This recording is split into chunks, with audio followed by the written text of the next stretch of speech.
Should be a little bit better.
So, what is this? Is this like a calendar? If so, it's a calendar for something that has 37 days?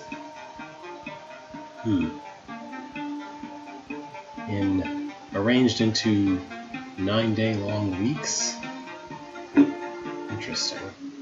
Of course, it might just not be a calendar. That's also possible.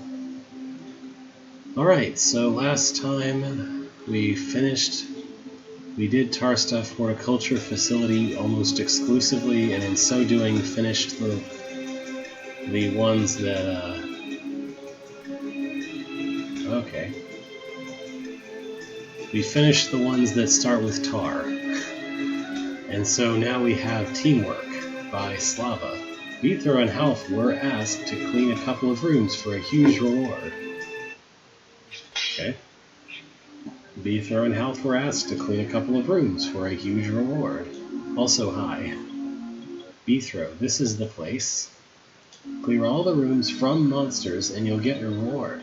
Fine. This isn't very hard, right? Oh, we shall see. Depends on how well you know your nephew. Huh? What it has to do with knowing Half? You'll see. What it has to do?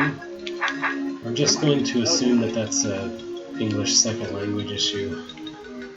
I've seen that kind of grammar a lot of times. Oh, hey, there you are. In certain English as second language situations. Alright, so what is the goal in this room? There's randomly hot tiles at the edges of these things. There's 2 goblins down here, there's Lubas up here, there's a button here that does something, and there's a button there that does something. Yeah. This might have been before it was as good as it is now. I've seen that kind of, okay, yeah, so this apparatus essentially says only Half may go and push this button. So, presumably I want Half to push this button and open the way to the Conquer token by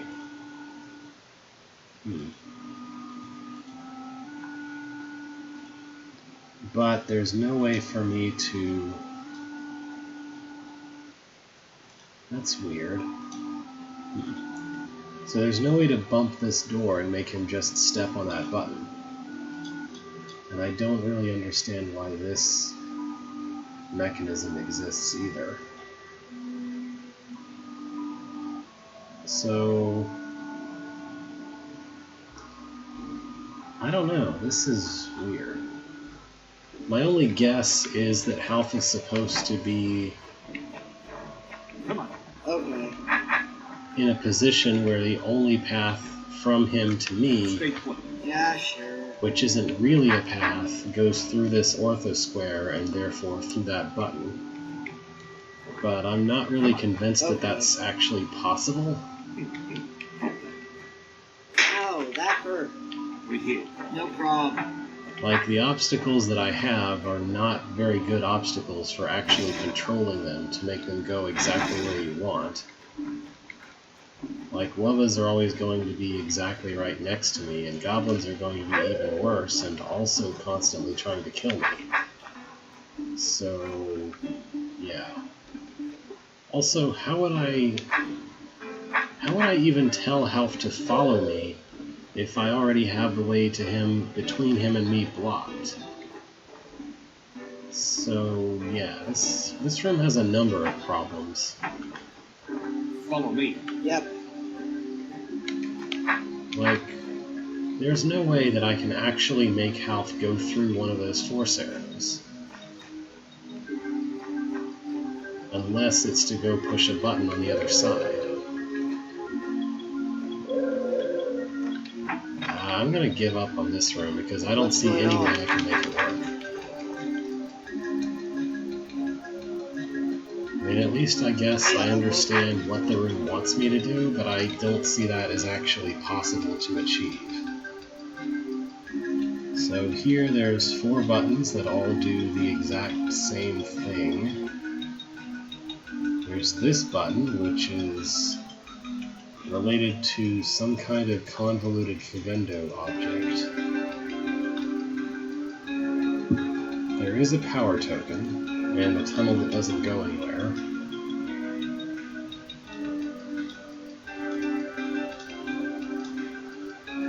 Yeah, okay.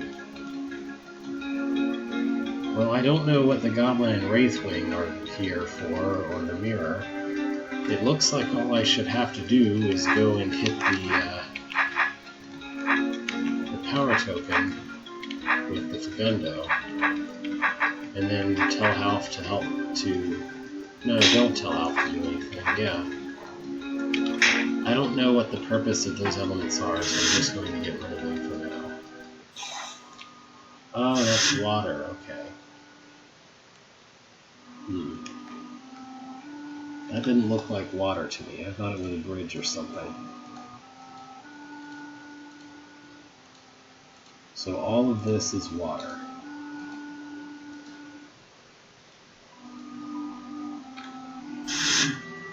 Out. Going. Hurry. Moving as fast as I can. Yeah, okay. So, once again, this room is about What's going on? using way too few obstacles in way too open of a space to attempt to somehow magically block Half in so he can't reach a button. I mean, I guess this is slightly more plausible to me than that hurt. that other room, because at least I'm not also simultaneously trying to make Half start moving while I'm blocking him.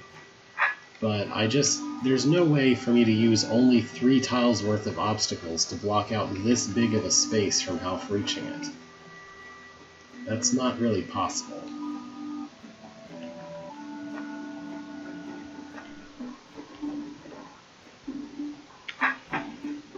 Not to mention that these obstacles are not anywhere near as cooperative as I would need them to be to actually block Half into somewhere.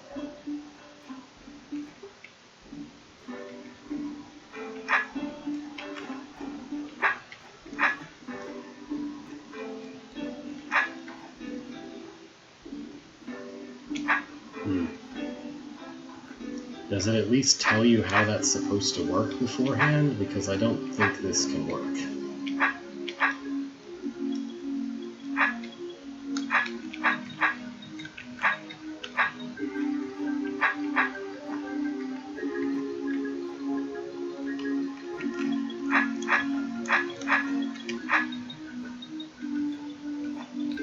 Right here. No problem.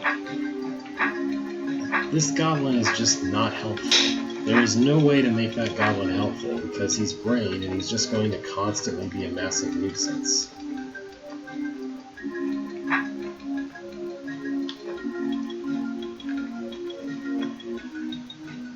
really think something like this, but maybe with the Wraithwing north of Half, is the very best that I could ever hope to do. Come on. Okay. And I mean me personally, not anyone ever.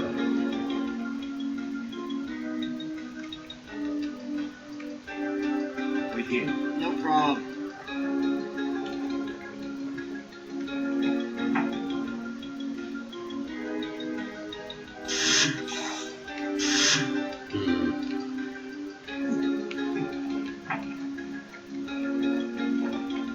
I can't really make the Wraithwing go where I want either because of Brained.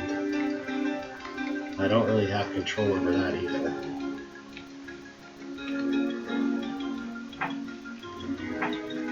No, he won't stay where I would need him to.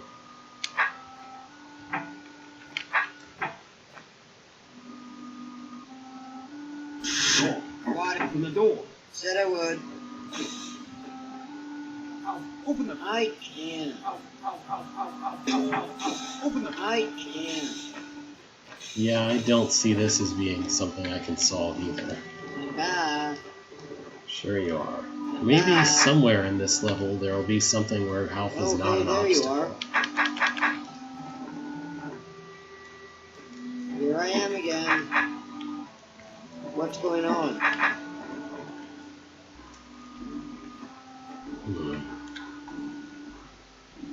Okay. So this is already horrendous because it involves a brained queen and presumably trying to achieve something with said brained queen. Okay.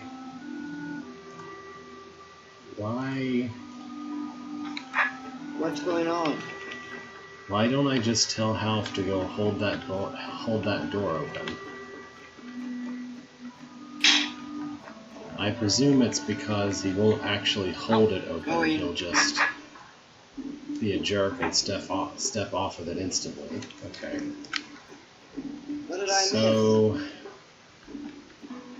my ideal situation would honestly be that Half is in the trapdoor zone in the northwest, Come on. Okay. and whatever path he wishes to take back will be blocked by the queen or her spawns.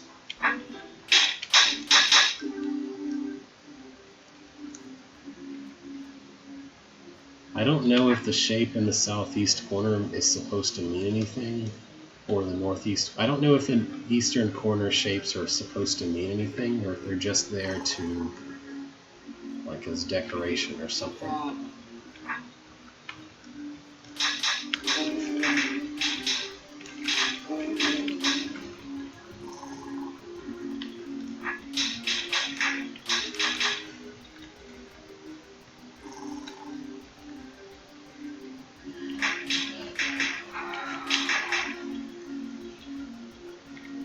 I guess so, yeah. They look kind of like they're pointing to the center of the room. I guess I really just mean I don't know if there's supposed to be a hint of some kind, but I kind of doubt it. I have no idea how to make a brained queen go where I need it to go, apart from, like, if the space is sufficiently narrow that it can't just go wherever. I also am not completely sure where it is that I do want this one to go. I mean, I need it to somehow magically be in a position where it won't block Half as I'm going down to the door, but then it will block him, like, on the exact instant that he decides to push the button. And it just will not stay still either.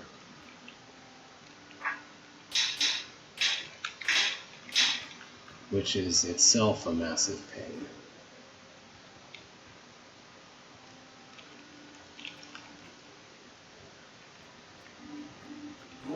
On it.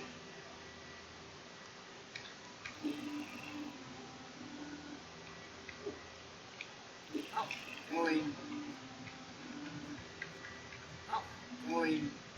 I don't think that's a thing that I'm physically capable of knowing. Okay, well, that worked, I guess. Brain queens do not move in a way that is at all intuitive to understand. So I just sort of poked at it until it did something that looked right. Okay, what is this?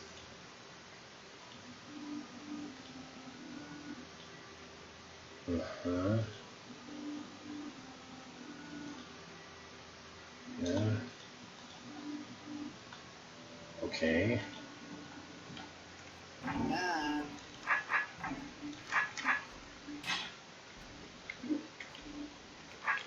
I must have missed something because this feels solved already.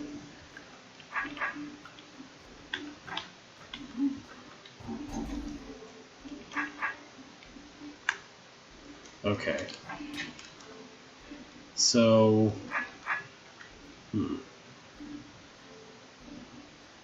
What's going on?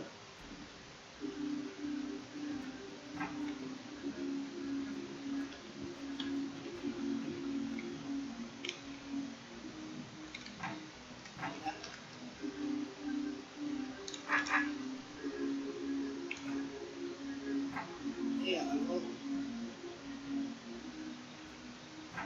well, there's no other obstacle that I can use, so...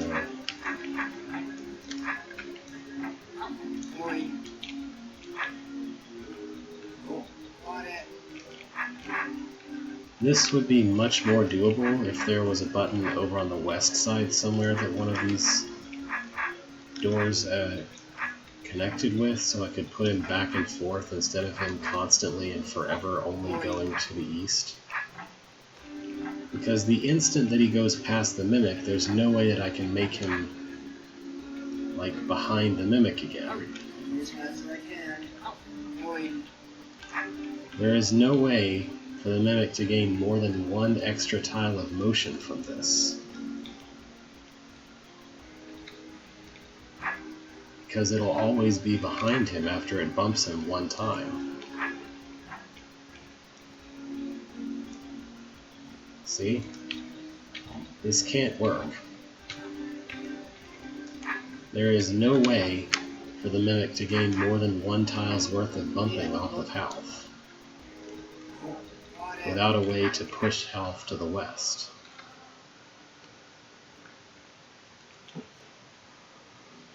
Oh, well, that doesn't help.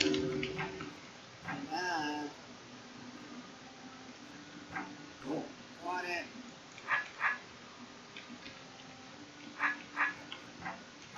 Morning. Open the door. Said I would. It also doesn't help that he seems inclined to just randomly walk around the Mimic in ways that don't make really any sense. Got it. Like, he avoids the Mimic as if it were a monster that was actually going to kill him. Except when he doesn't.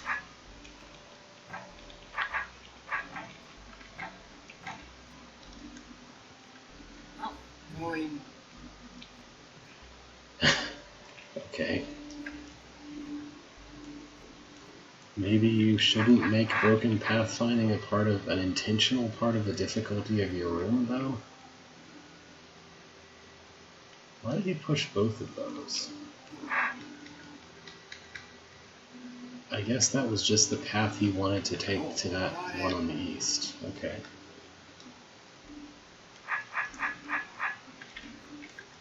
Well, there's no way you can do this.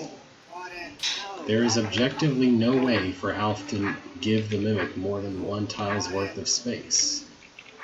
And I need like 18,000 tiles worth of space.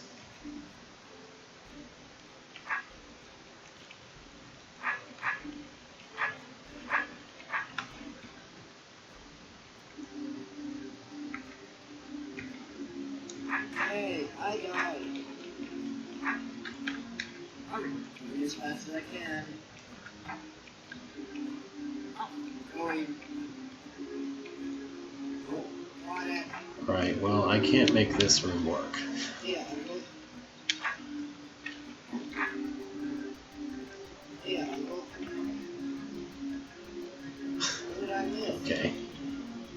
Well, I feel less bad about that. Oh, okay. This one's a secret room. A Briar Growth puzzle which I quite like, so I included it here. It's not required to complete the whole, but feel free to try it.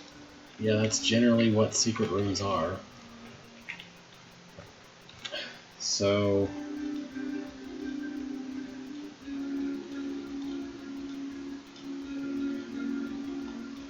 okay. So this isn't fundamentally a health room. This is just a room where your control over the orbs is somewhat indirect. Yeah, I don't know.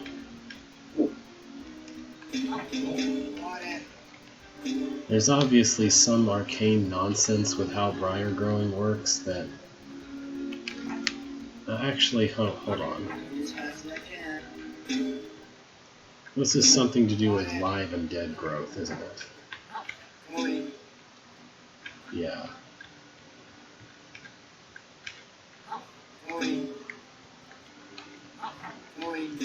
Well, I don't know exactly how this is supposed to work, but I'm sure this isn't it.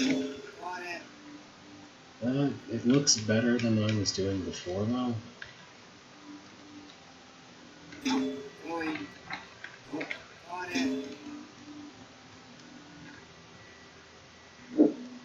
Yeah, that's not it, but that's kind of the idea. What's going on?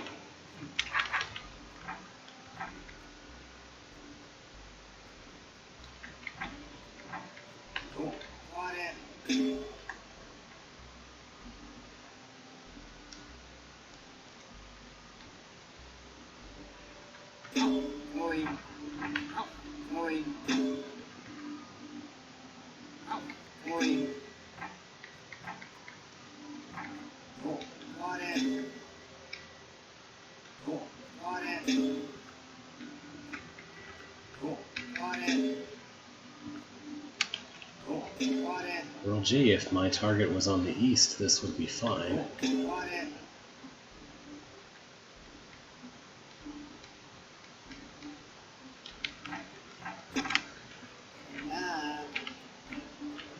Do I really even need anything but the middle one?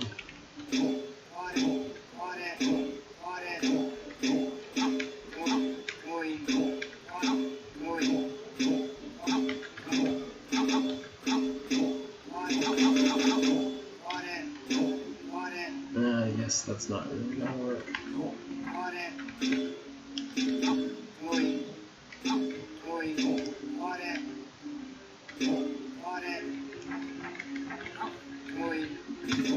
I think this is probably the right thing to do. Force him to the word I'm looking for is force him to set his home to the new orb whenever I switch to a different orb. That way I know that I have an immediate response instead of a delay. Okay, I don't really understand how the geometry of this works out, but I at least have a basic understanding of what it is, of like how the solution to this should look, or like what the steps involved in it should sort of be, I guess. Like, I know what shape should wind up being inside of this. Oh gosh, I forgot that.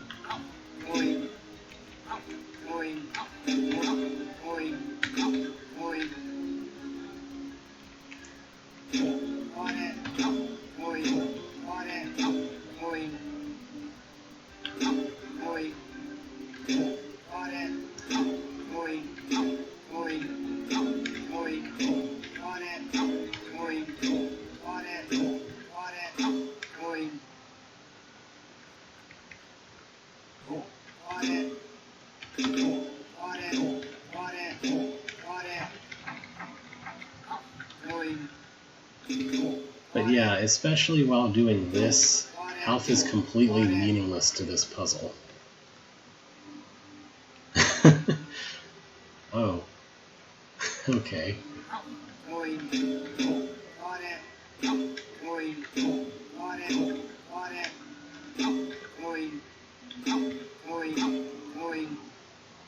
So this is good, I just don't know how to make it better, if that makes any sense.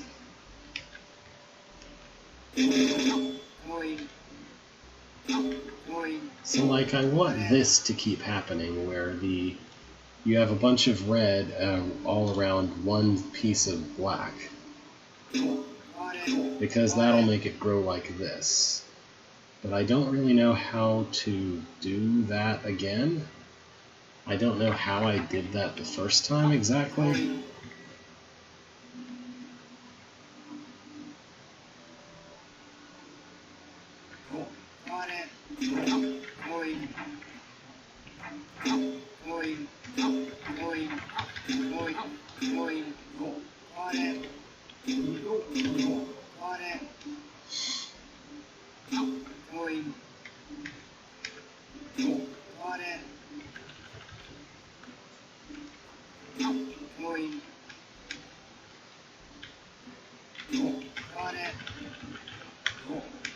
I guess. Oh. Well, that's not what I want. Is it? I'm pretty sure that's not what I want. I really don't know, though.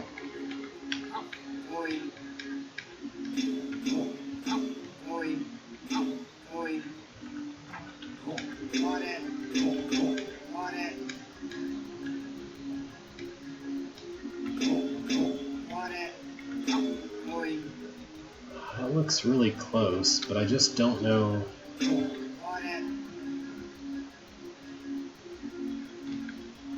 How do I select for just that middle one?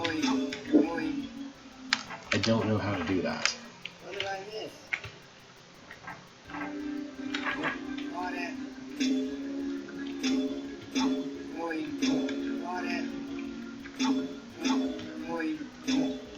Okay, that's a good start, right?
Well, yeah, but you see that tar baby is not on a force arrow. So if I can hit this button without hitting those buttons and then immediately close the tar baby will walk past this door, which those buttons close, and then I can open any tar I want, and any briar I want, and it'll kill it.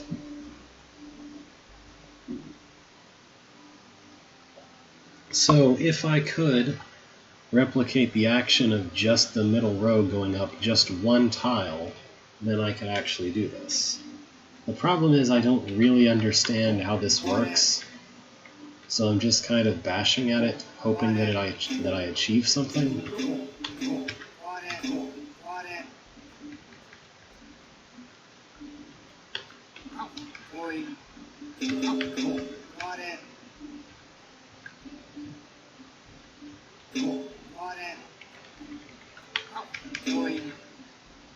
That's not right.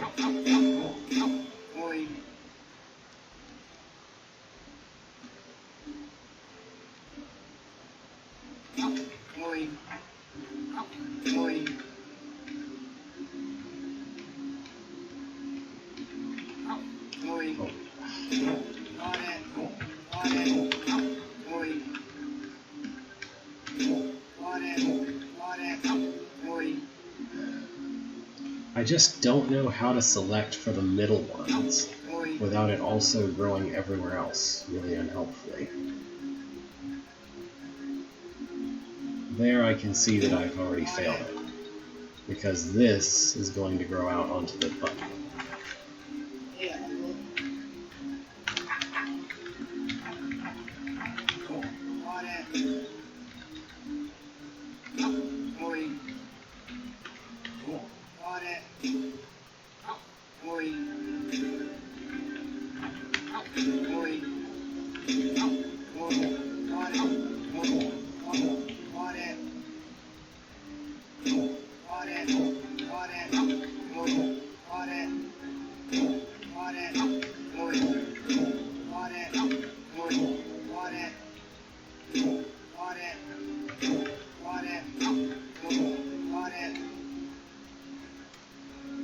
Yeah.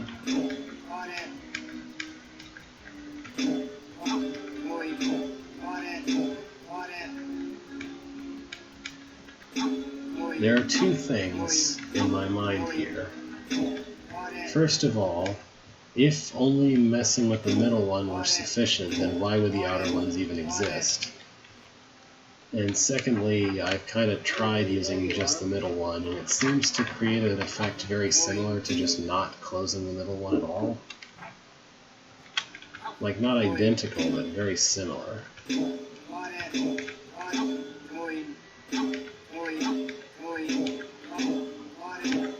Just kind of more slowly. It seems to insist on growing a long way to either side before going north again.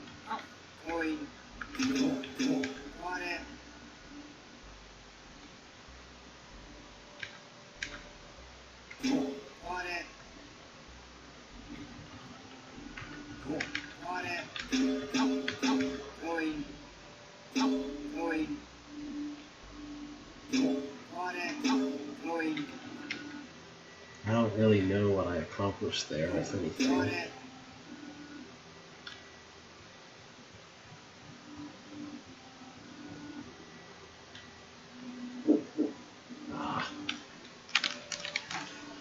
I don't know, I feel like if I understood exactly and precisely what exactly the Briar did on every single possible step, then I would understand this pretty quickly. But as it stands, Briar is just a mysterious beast when it comes to growing in this much detail. And its behavior can just look like complete nonsense with which parts it chooses to turn red and which parts it chooses to keep black. Or other way around. Like, I don't know how it decides what order to do to turn these red parts black in, because it doesn't really make any sense.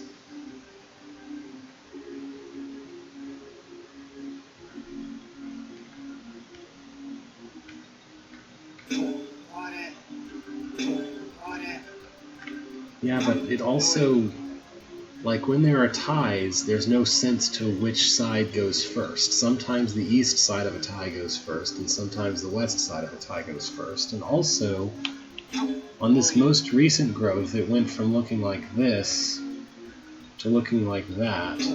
So why did this red one turned black and this one stayed red? Why?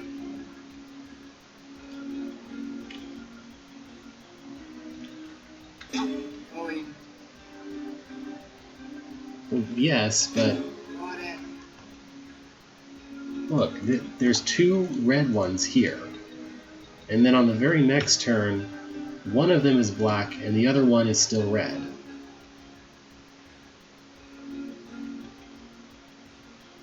I don't know.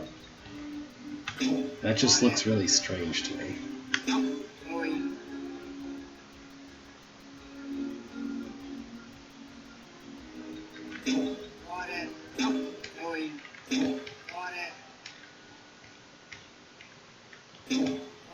Well, I don't think I'm going to solve Briar Horticulture Facility today. I mean, I can see the concept behind this, and I'm sure it has some kind of consistent, meaningful strategy, but I don't get it. I feel like I would have to actively calculate exactly what the Briar is doing for myself every single turn to even comprehend what it wants me to do here. Or maybe.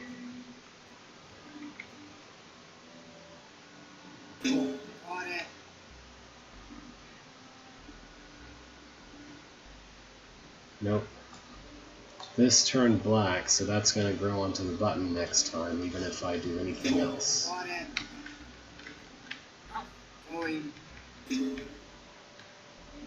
And then if I use either of the sides, then it'll turn something right next to the buttons black.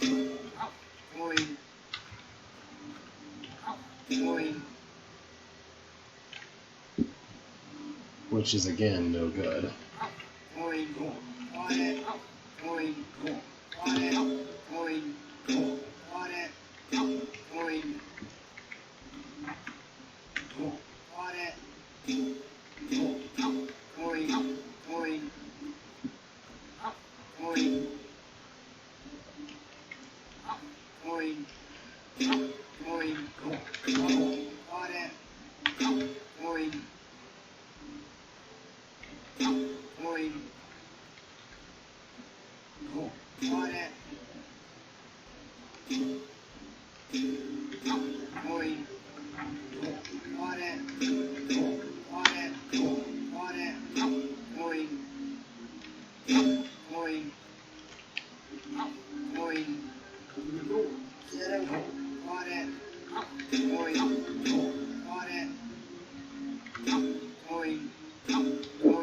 Nope.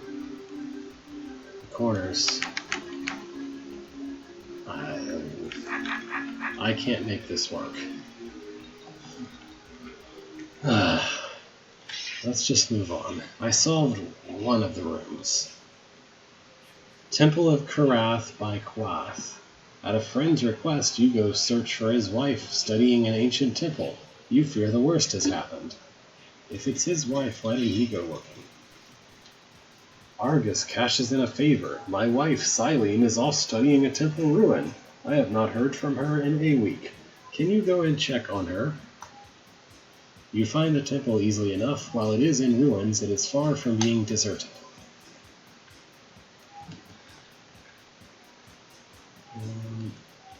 Where am I?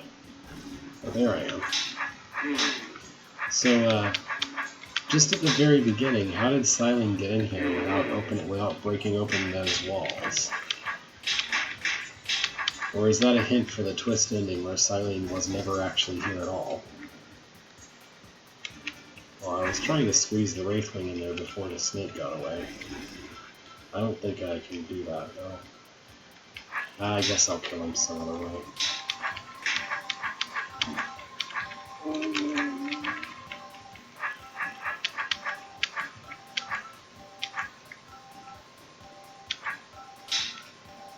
I might. Depends on how long, I guess, I do this.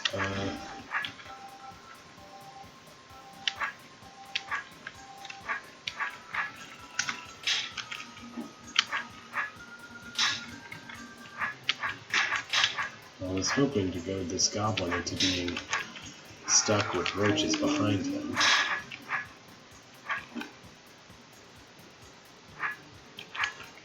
There we go. Okay.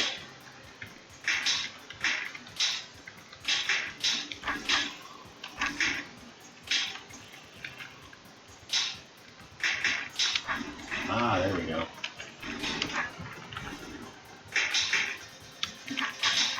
Well, I certainly... This certainly doesn't feel like the kind of thing that I would keep on trying forever and try to finish within the stream anyway.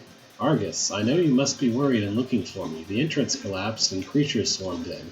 However, my guide Thar is leading me in deeper to a safe spot. We will stay in the roost until you can dig us out. Love, Silene.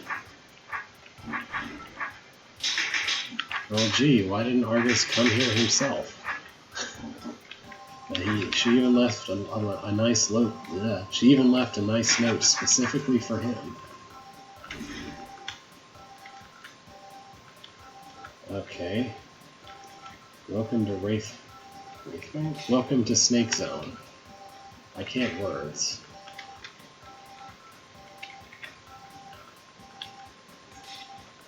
And a bunch of them are just gonna bonk themselves to death like idiots on each other.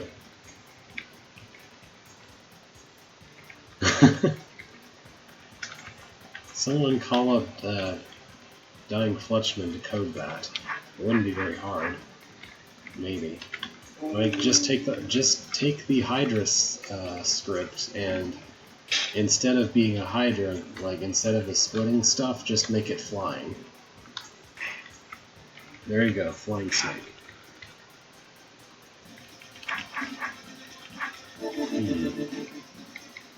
Alright, I'm gonna take the strategy of making Mimic push the button for me, I think. No, that doesn't seem like it's likely to work.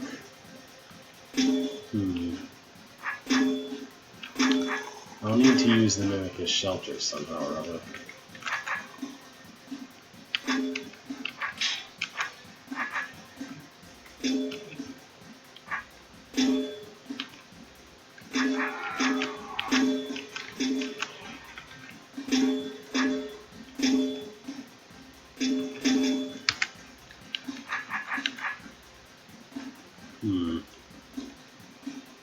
Is there a further trick to this? I don't feel like there is.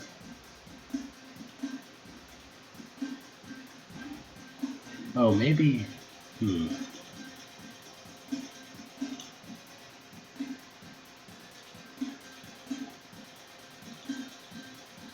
Maybe I'm just supposed to stick the Mimic on one side, on the other side of the door, and use it to kill some of these roaches.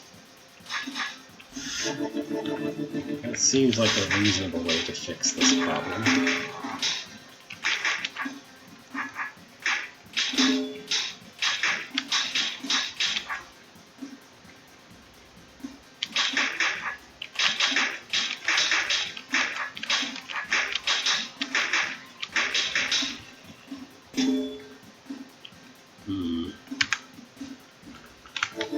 Maybe having killed the West Queens too?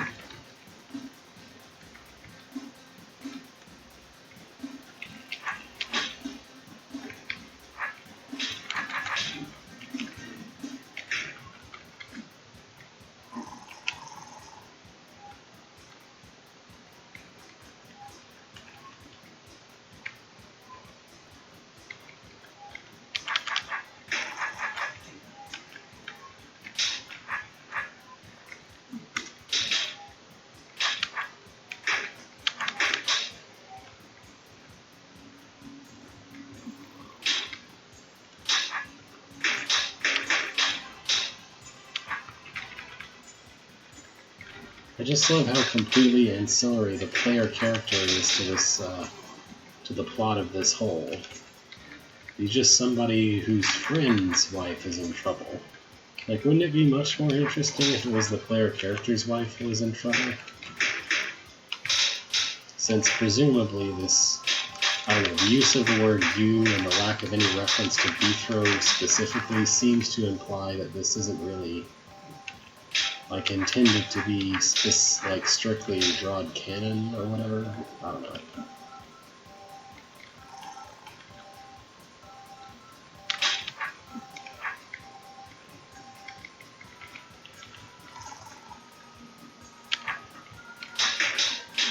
Okay, that should be sufficient.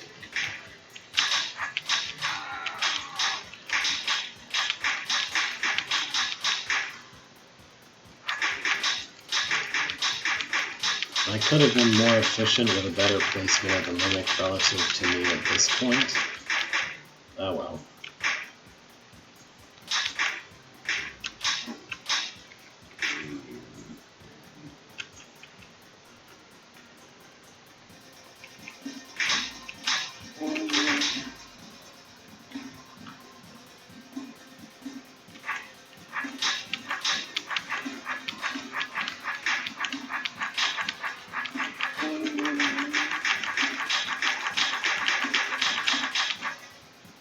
just trying to find some way to bump him south once so he'll go north. But I can't seem to make it work at all, ever. Okay, this is okay.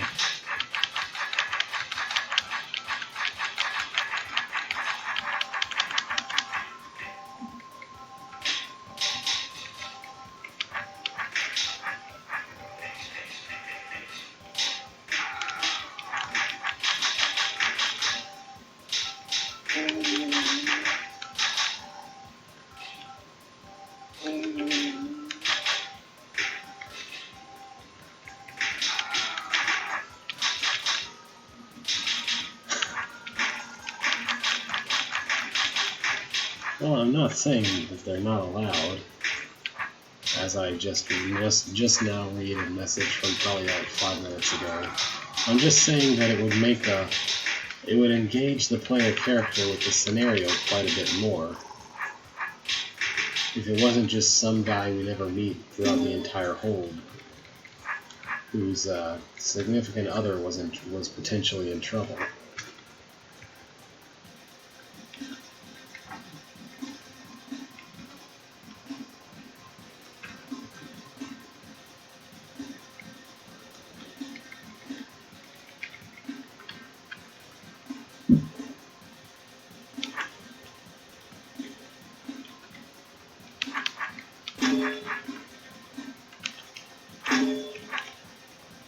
Yeah, that didn't work out quite as well as I was hoping it would.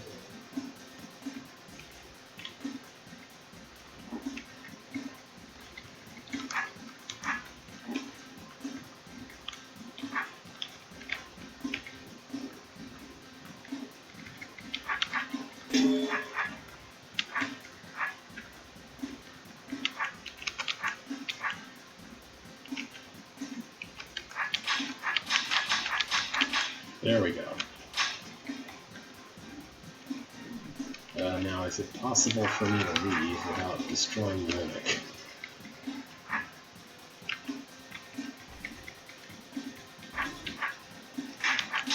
I feel like I'm probably overthinking this, but I just kind of...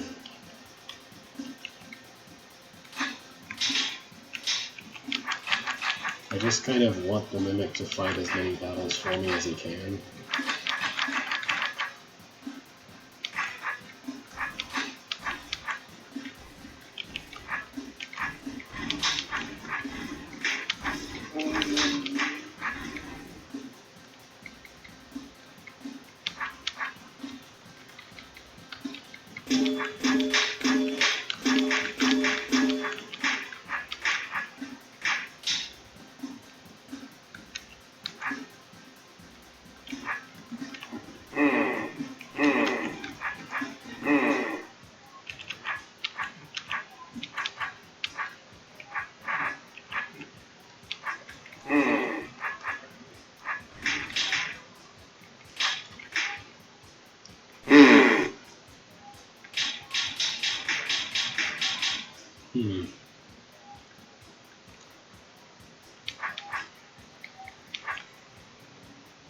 Well, it looks like they were on what are in this game white tiles.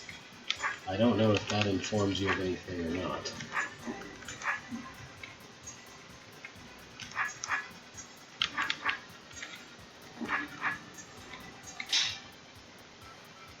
Oh.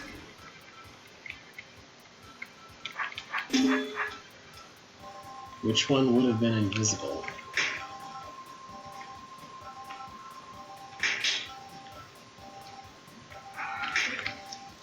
A plaque on the wall reads, Thar Pazar, High Priest of Lord Kurath. Okay.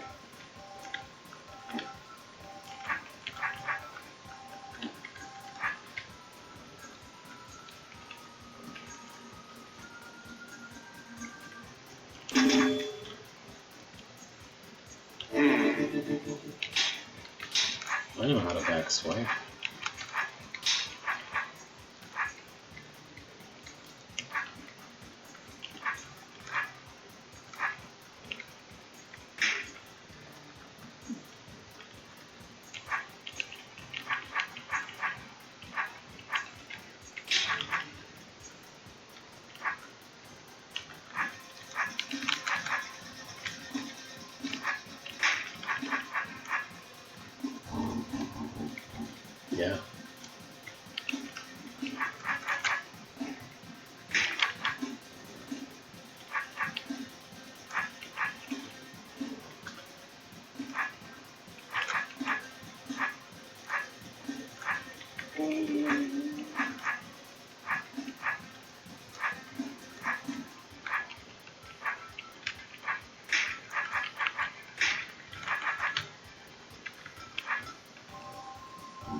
Yeah. Not great. It's more like here are the corners than here's a good save point.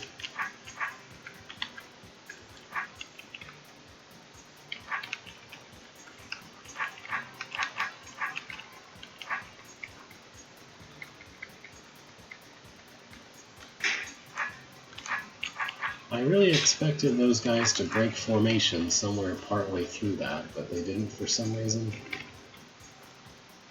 It was weird.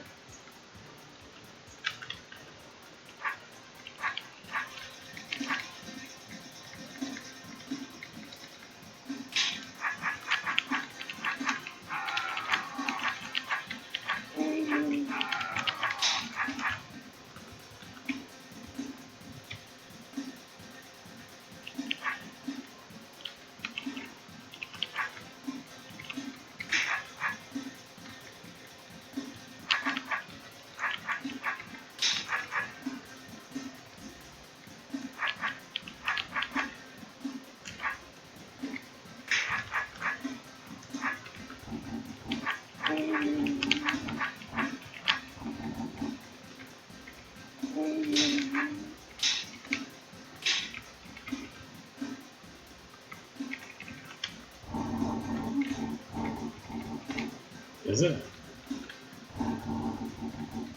I mean, I guess they are kind of away from the puzzle at least.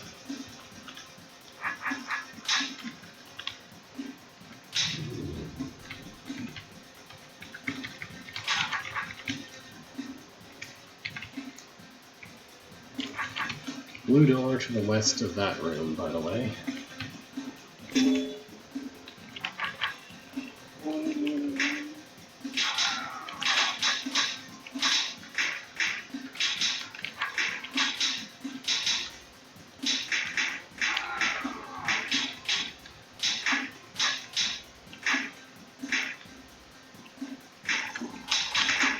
I guess it's just bad if you want to optimize then.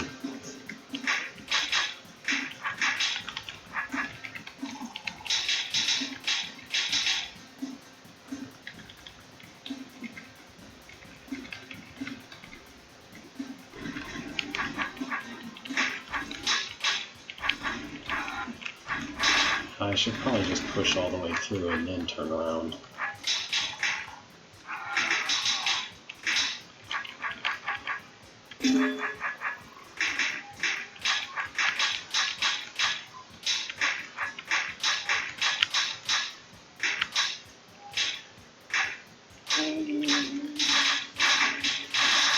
Yeah, that's maybe no good.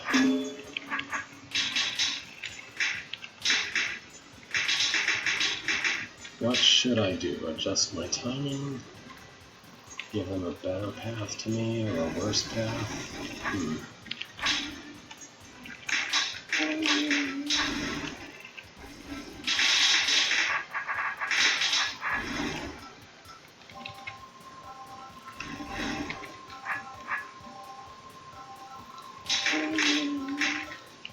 I'm not really confident that this changes anything.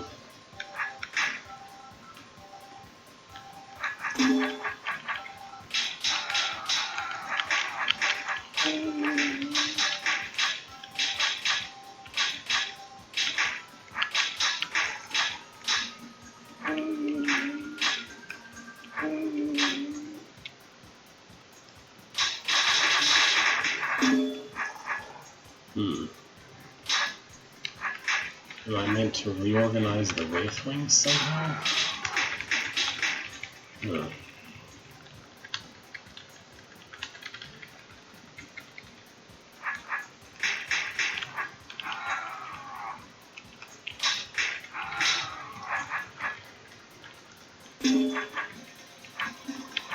Alright, that's what I want, really.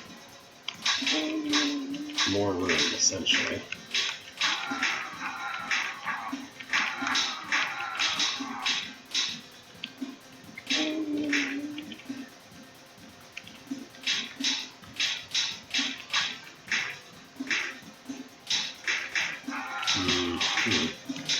Maybe not.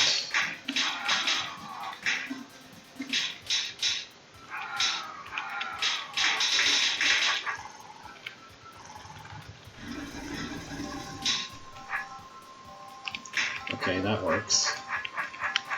Can't flank me when you're on a row.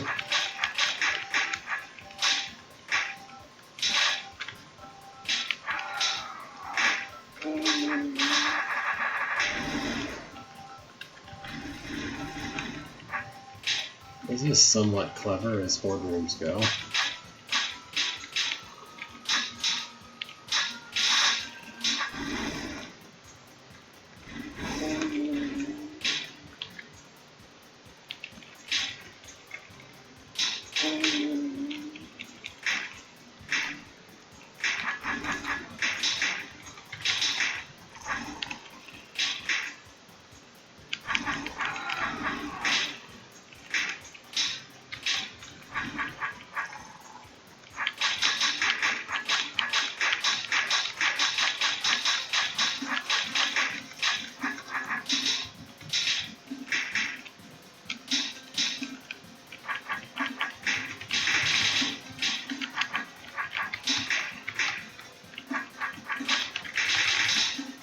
I'm sure there's a way more efficient way of doing this, because this is overall kind of annoying.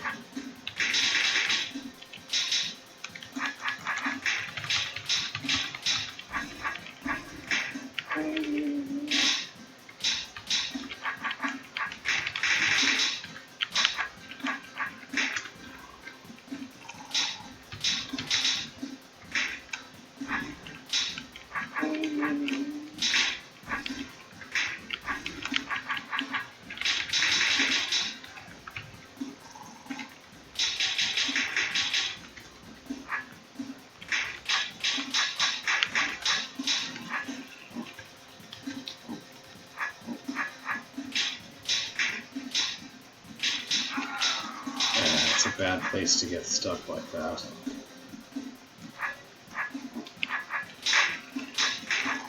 Maybe this passage is narrow enough I could just kill all of them now.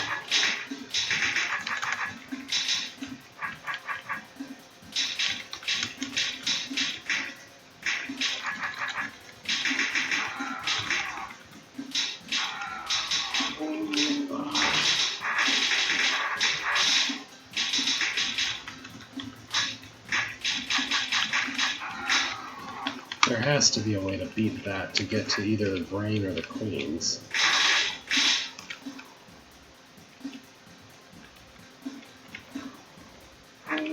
Or why don't I just put everyone on one side in an area where I have lots of space to run through? Yeah, that works.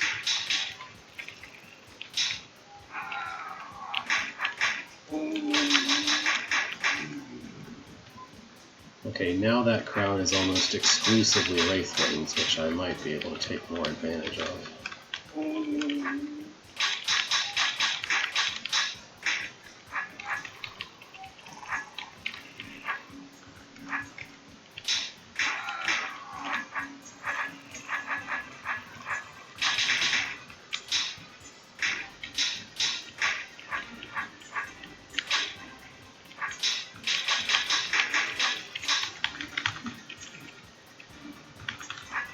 Alright, now that guy is harmless, so I can go actually do the thing.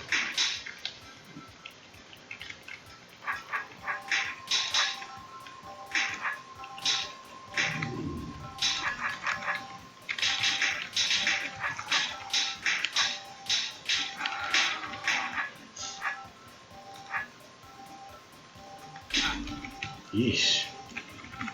What's this scroll say? We had to leave the roost. We thought to hide in the temple, but it seems to be in service. We will try to sneak behind the altar and hide there. So is this the roost? I don't know. Is this the temple? I mean, it looks kind of like it could be. Although it was full of monsters and goblins, which are also monsters. Here's an annoying trapdoor room to cap off our experience.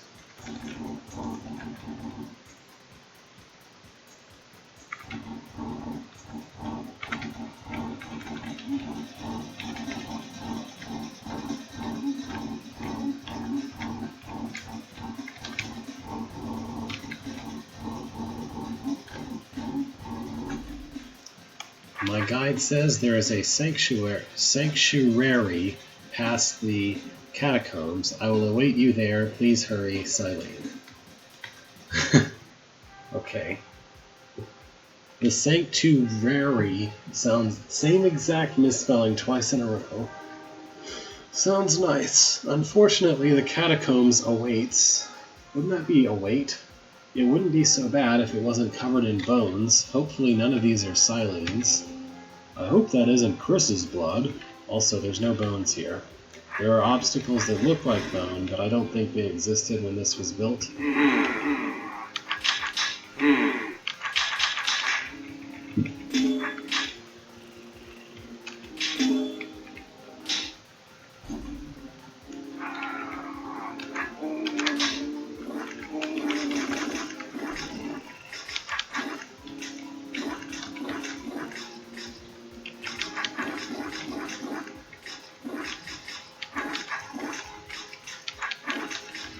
I'm cutting down this tar because I don't think I have anything better to do while I'm waiting around for the snake to go away.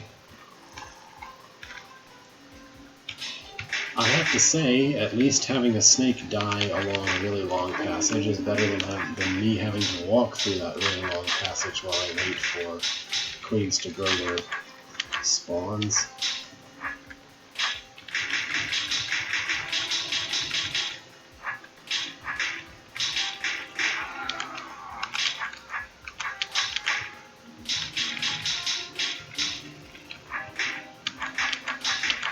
I'm pretty sure that an optimized demo of this room could still clear out all the tar, if they wanted to.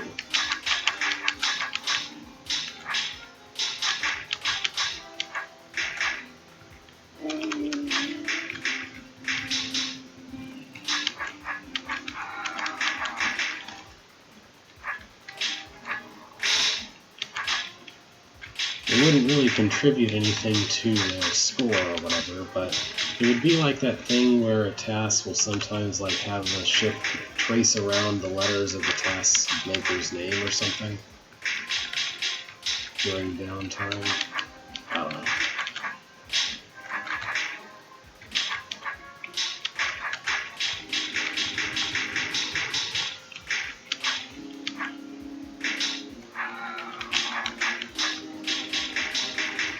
Tool-assisted speedruns of Drawd would be pretty easy to do. You just you use unlimited undo to produce a multi-room demo for each level, and then just play the multi-room demos in sequence while holding the right key so that everything plays as quickly as possible.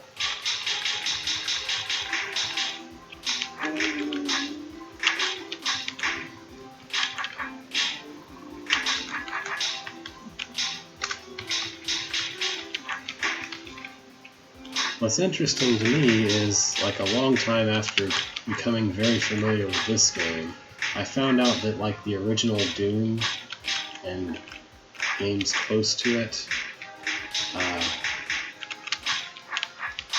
also have demo files. So I wonder whether or not the concept of a demo file for Deadly Rooms of Death actually came from that tradition.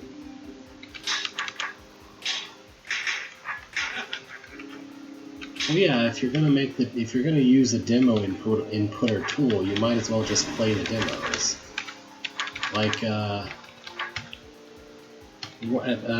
one of the Games Done Quicks, they showed off tasks of Monkey Ball by just showing like replay video things that are recorded within the game, which are essentially the same kind of thing as demos.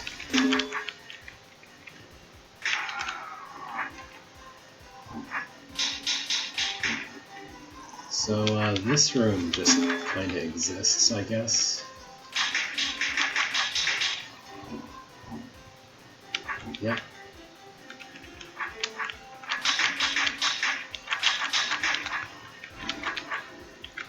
Can't wait to have to go all the way back down these stairs just to kill the last few roaches.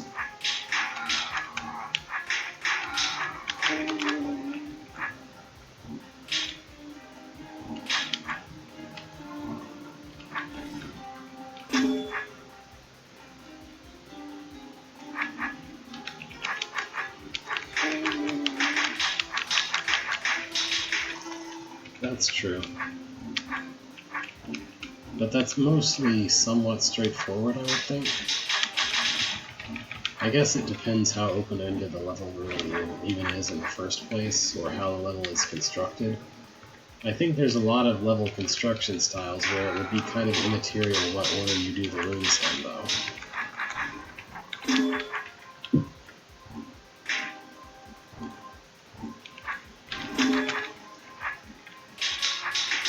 That is, where either the level of rooms is completely determined for you, so there's no choice to be made, or where it's something open-ended, but the exit is at the beginning, so you're going to make loops around the open-ended parts of a level and wind up.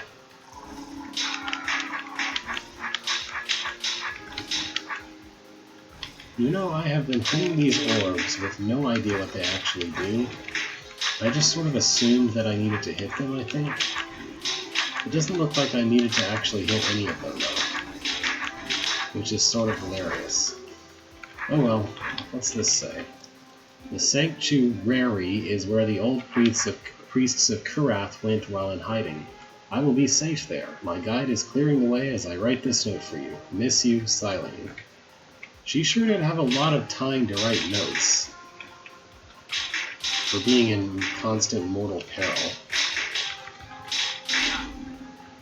Including, like, random historical, social notes. Also, this is a terrible place to go if you wanted to speedrun this level, because this is where the exit is.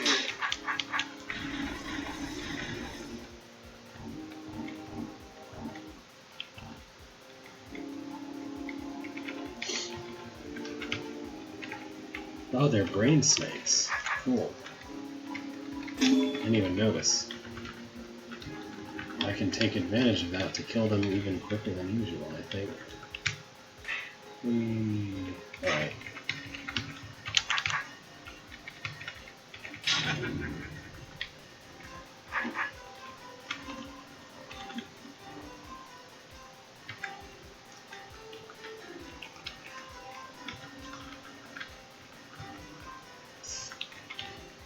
Dumb snake just bonked its head right on the wall. Alright, do I need you guys' help to trap this snake? Possibly.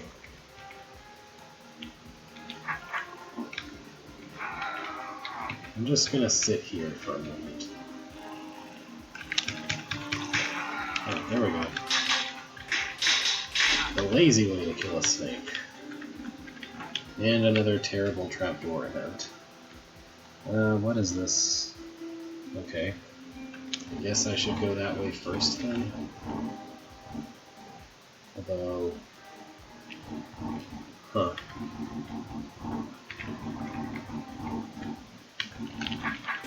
How does that help? Actually, hang on. Before I do that, let's fully clear this room so I don't accidentally restart myself into it not being clear.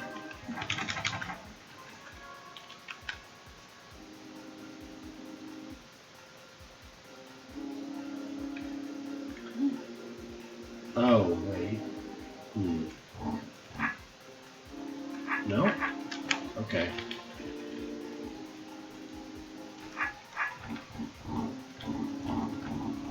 Oh yeah, that's really obvious. I don't know why I had so much trouble with that. Yeah, duh. Or more like, don't cut the corner? I don't know.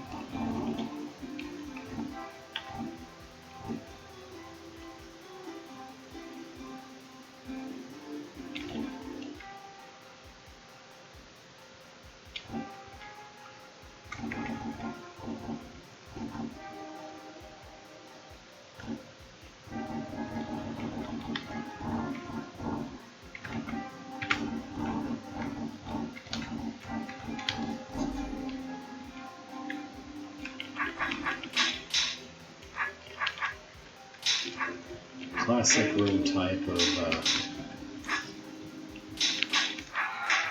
where you wait around for the snake to die slowly, so it releases all the other things.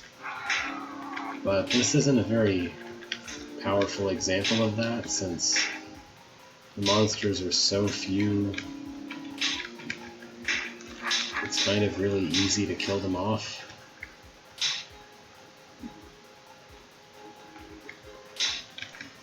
I guess so, yeah. What's this say? Scrawled on the floor, the Abyss hungers for those that displease the great Lord Karath. The Abyss is very picky with its tastes. If people don't anger the Lord Karath, then it doesn't consider them to be spicy enough. That's the lore.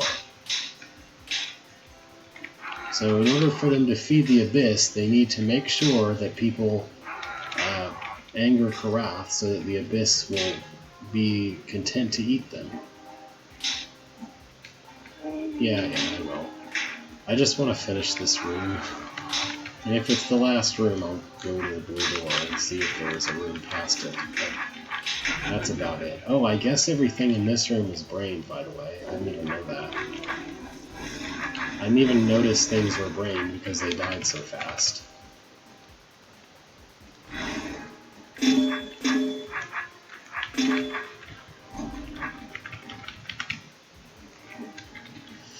This is a really tedious construction to make the player wade back through when they've already cleared the level.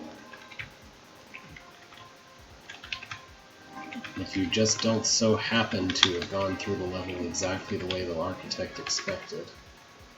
I mean, it's good that you can backtrack, but it's kind of bad that having to works this way. I don't know. Force arrows. I don't feel like doing this. This is horrendous looking. It's probably not that hard, but it just looks really annoying. Anyway. Temporal Adventure by Hyperme. Bithro heads out to clean a remote research facility. What could possibly go wrong, said Bubsy 3D.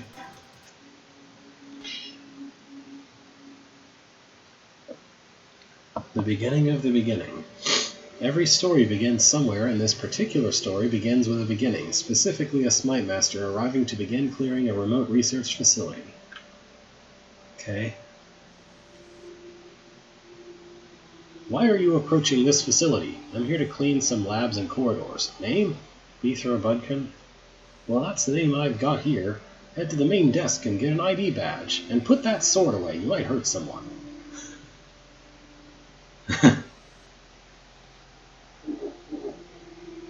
I'm here for cleaning.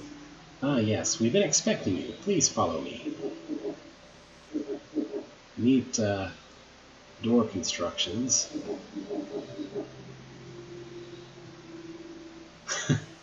The ability to create a localized temporal snapshot, which is both stable yet malleable, is perhaps the key to unlocking true time travel. Excerpt from a Surfacer lecture on the study of temporal manipulation. Okay.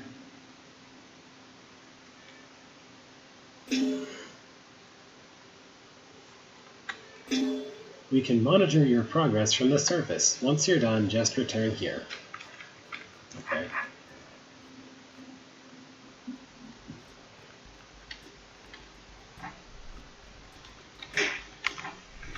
Well, this is pretty straightforward there. Well, but I should probably think about it a little more.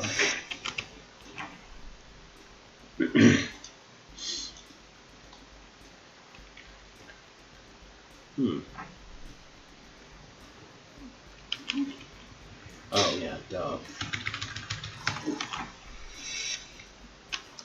That's not long enough to wait. There we go.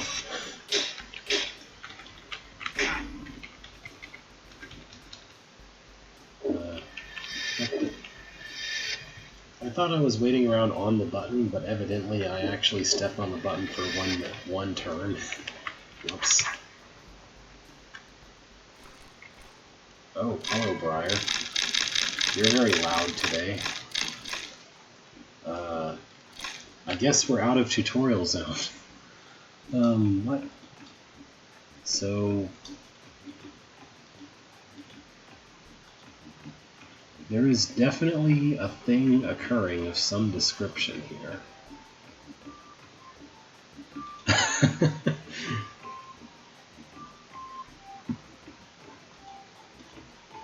Okay.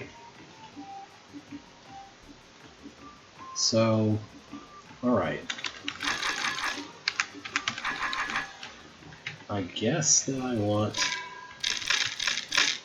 the time clone. What do you do? Okay. So the time clone goes here. And he needs to kill everything while being chased by Briar. Cool. He also gets a couple of opportunities to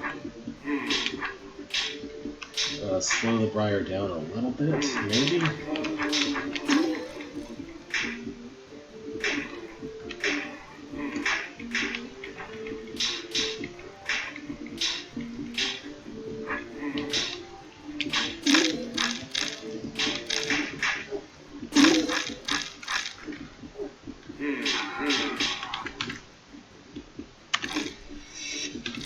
Alright, and then having done that, this guy is going to kill the Briar and...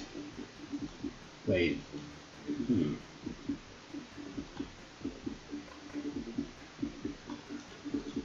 Ah, okay. I was looking for the trick here, which is to say, I was looking for the reason why current Beethro couldn't just wait around for past Beethro to do his job, which the reason is because past Beethro will close the door on him. So there's that.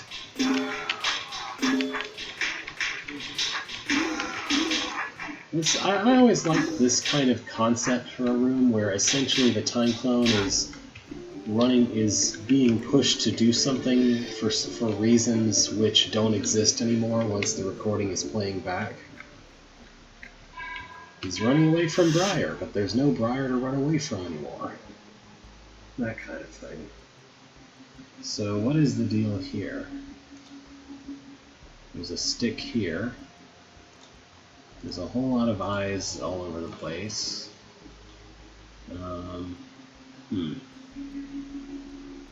Okay. So...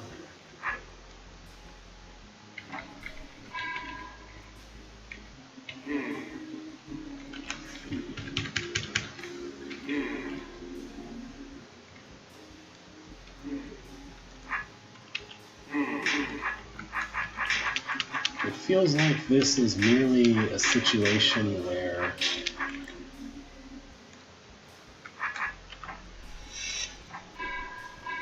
I can diffuse things a bit by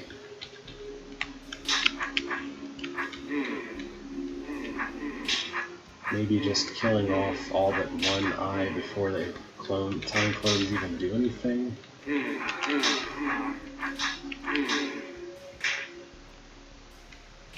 Oh, but hopefully I haven't already messed up the other guy. No, he's fine. Okay.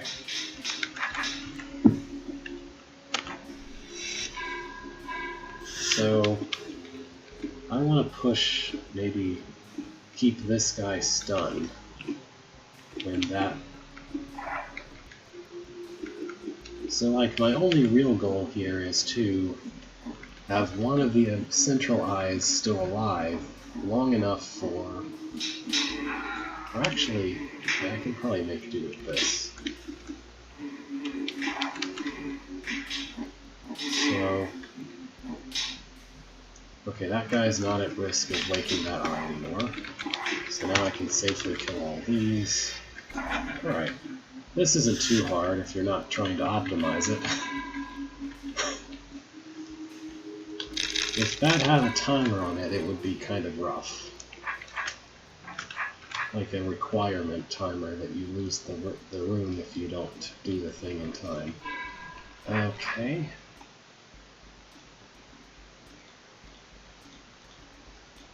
What in the... So you have an arm touch, you have a bunch of buttons. I don't know what any of this means. So this will open the way back, so definitely someone needs to go through here. But that seems kind of obvious anyway. This button does something.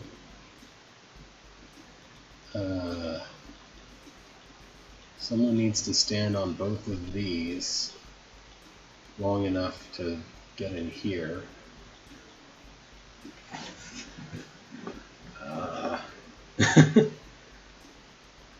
I don't know what this room wants me to do overall. I guess there's something with a pickaxe and a conquer token. So,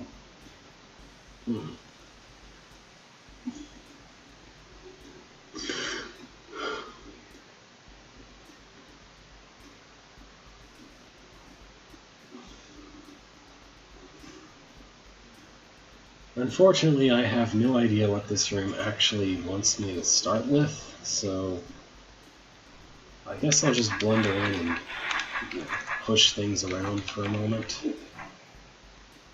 So, if I let that guy out, excuse me, I can get him here, and then I can do this, reclaim the sword, kill him. Cool. Someone needs some way for that to be pushed down. And this is an open trapdoor gate. Are there any trapdoors in this room? I don't see any.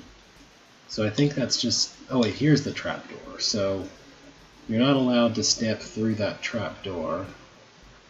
But it would be very easy to push a mirror through there, maybe. Maybe not. Yeah, you can't get a mirror through there, and you can't put a Beethro through there, so the only possible thing that could go through there would be the Omtlich. But in order for the Omtlich to go there, there has to be nobody in here and just the guy over there to attract it.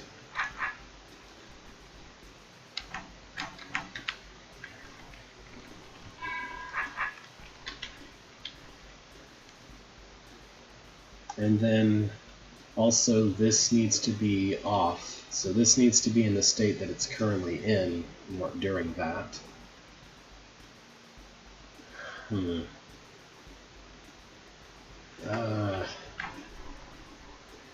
So the problem is that I don't really know how at all the Omtlich is going to work once I finally get him into the West Chamber, and that's like the last thing that happens. I'd really prefer that to be the latter of the recordings that I made, because I'm going to have to go all the way back to that recording at the instant that I want to do that I want to adjust something to make that work. So I think what I should do first is use a time clone to do this, and then to do, what does that do? Okay, that's a good thing. So the time clone can wander through and do this, and then he can wake up the Omtlich and carry him over here, and just hold him for a little while. And eventually the time clone will attract him to there and blink out. And that way the second time clone can just wait around for all that stuff to happen. Whatever. I guess I didn't really need him to do all of that dancing. I don't know why I thought I needed all that extra time, but whatever. Anyway, this is how you use the Omtlich to push the Conquer token. The Conquer token.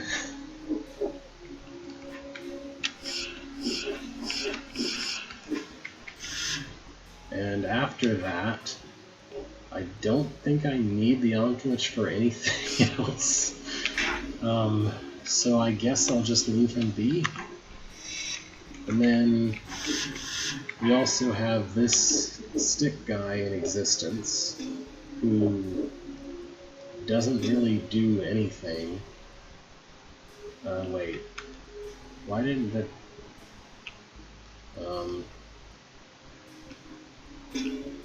I guess it took a little longer to... Oh, hang on. Why don't I just wait around up here then?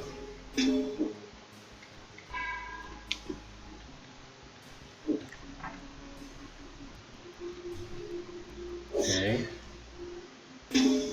So I don't want to push that. I don't want to push that until after the Omplitch is past there. But oh, hang on. What is this? Okay. So way back in recording number 1, I needed to actually put a mirror on the north button in order to be able to leave. So keep that in mind.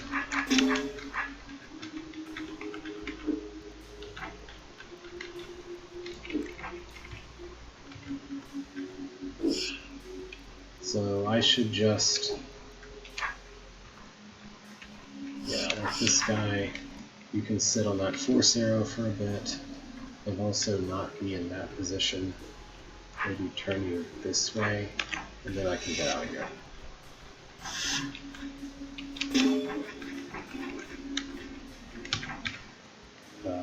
Oh, it happened again?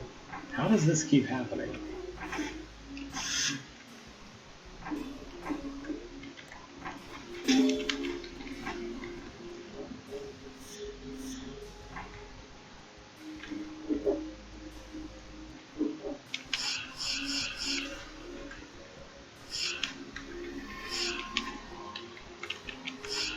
It's kind of nice that pointing the pickaxe at an Omplitch causes it to be frozen, which is completely distinct from what happens with the sword.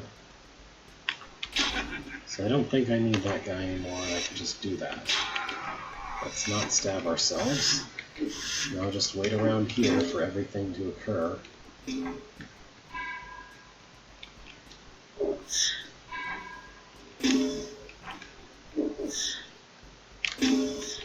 And then this guy can exit. Why do I feel like I broke this room? Is it really that simple? That's weird. I feel like there was supposed to be some trick to that, but I didn't actually engage with the trick. Because effectively, the regular flavor Beethro didn't do anything. What? How did I break the room just by bashing and trying to do what was obvious? What is, okay. The Rabscuttle's winning demo does essentially the exact same thing. It doesn't even take back a sword. I mean, it looks to me like something was supposed to require current Beethro to take a sword, but I don't know. I don't really understand what the intended solution does that's distinct from that. Is there something... I don't know. Well, whatever. More noisy Briar up there.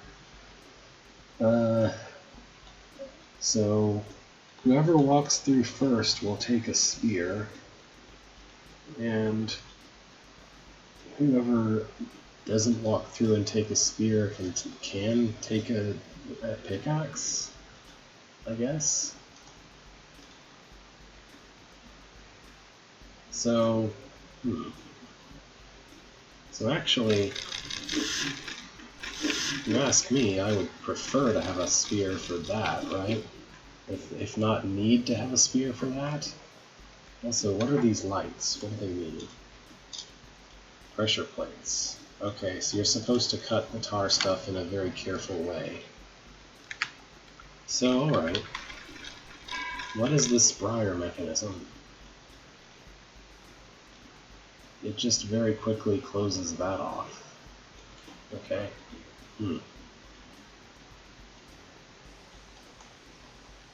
Oh. Okay, I didn't even think of needing to push the Omplitch because it was really easy to just attract it where I needed it to go. Okay, so... I guess... I see. I see what this is. So, the time clone... come on.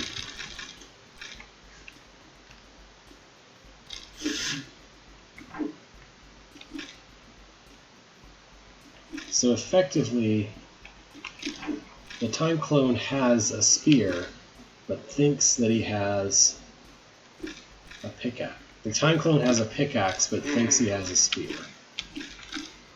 So I'm going to have to make moves that would kill each eye with a pickaxe, followed by moves that will kill him with a spear. What does this bump move do if I record that? I don't actually know what that will do in the recording, so I'm going to try to avoid that kind of bump move. It's just going to look like he's dancing around weirdly a lot, which is, I'm fine with that.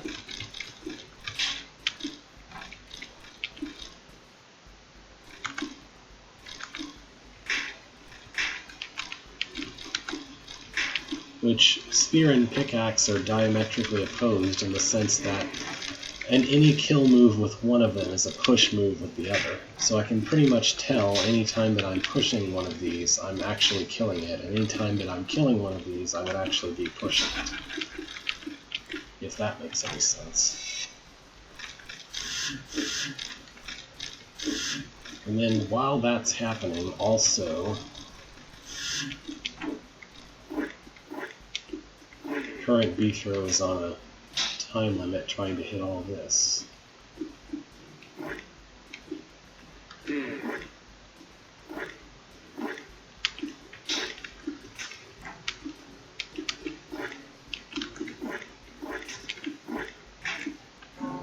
Yeah, you could make that room over on the west side kind of a mess to try to get through. Or you could apply some kind of timer to it so I couldn't just clumsily barrel my way all the way through it. Cool. Alright. Always cool stuff. Once again, it's changing the conditions around the time clone so that he has to act like both things are true simultaneously. That I tend to kind of love. Double cutting.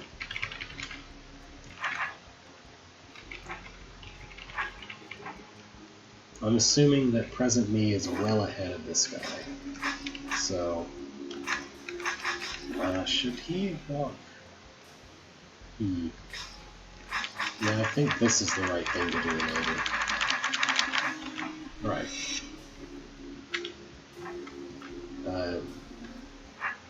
Okay. I thought for a moment I was about to stab myself, but didn't actually do that.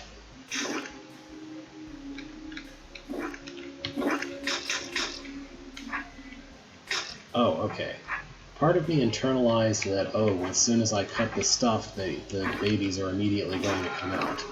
But that's not what actually happens in this room, because, you know. So is that going to kill him? Yep. Okay, let's do this in a way that doesn't awkwardly get my time clone killed.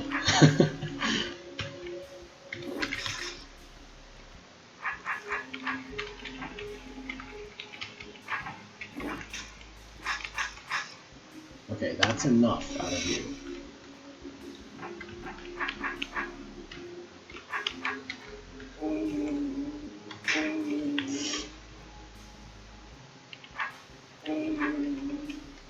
I could do so much better than this.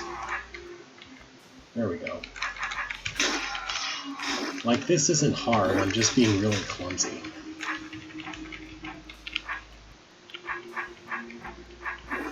What's what? Is something going on with the stream? Everything looks normal on this end.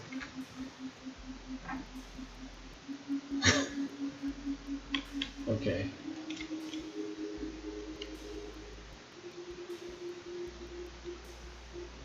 Yeah, okay. This is a room. Oh, okay.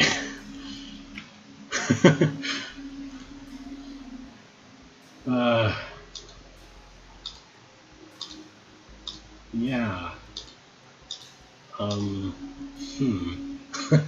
Ultra room. That's intimidating. So,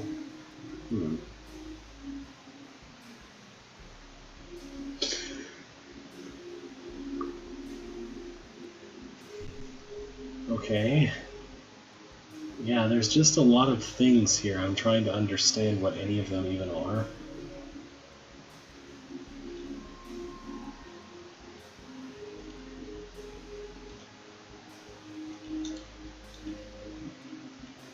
Why? What is any of this? Okay, this leads to the exit. And if you went through here, then you would be facing west. Unless you're a dagger, in which case you would die to these. So these are, don't use a dagger here. These are, use a caber on those bombs. This is, here's what you do with all 4 of your time clones eventually. And you can have a sword, I guess, if you do that, with 2 of them.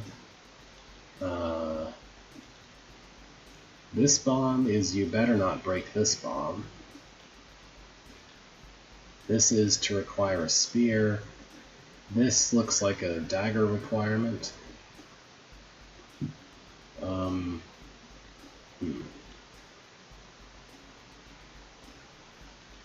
I tried really hard on a Briar Room secret, but I couldn't figure it out, no matter how much I tried to understand what was happening, is how I would describe it.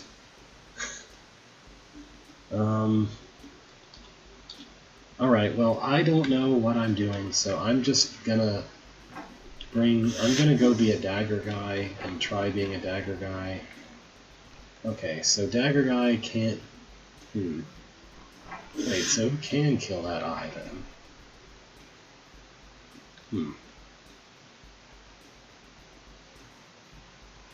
I guess pickaxe guy? No. Huh. Well, that doesn't make any sense.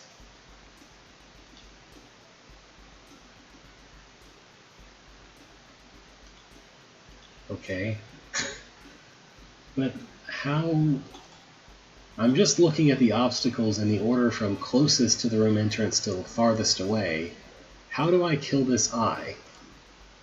Because I need the dagger to go here to kill this guy. So I don't use the dagger as an option that I could tell. The dagger needs to go here and kill this guy. The spear needs to go through here if the caber is going to destroy this bomb. Otherwise, dagger could escort caber to kill this bomb. But no matter what, the dagger has to go west of this button. But I can only destroy this bomb using the caber, and that's the only way that the dagger can survive going through here.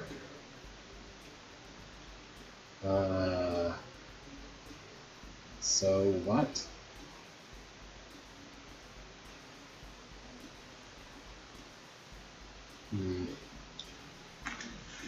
I guess I'll try to do something else instead.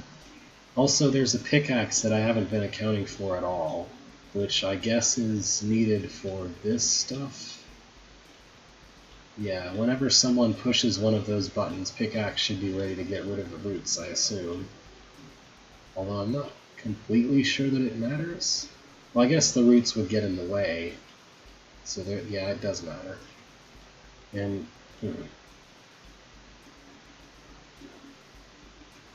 Oh yeah, okay. So if you push one of these buttons, then the pickaxe can come through, get rid of the roots, and be able to leave and get rid of the other roots. I can't be pickaxe first because someone needs to escort pickaxe past this area. And that someone can't possibly be pickaxe himself, so I guess I'll do spear first.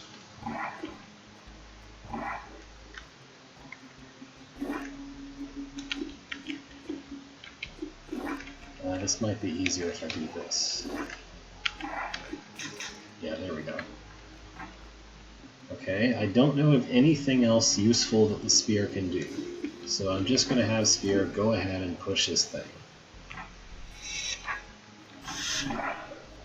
So now spear will have gone through and pickaxe can help him. Next, I need to think about this as if dagger was going through here. So pretend that dagger is somewhere useful.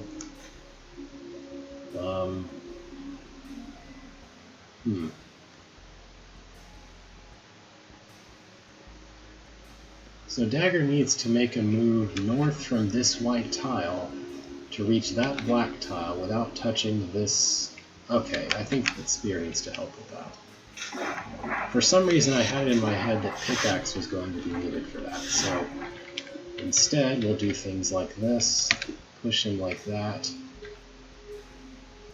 and then go do the rest of Spear's job.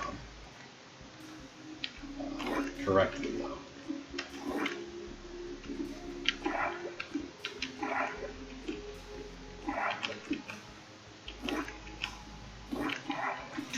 There we go, that's how I did it before.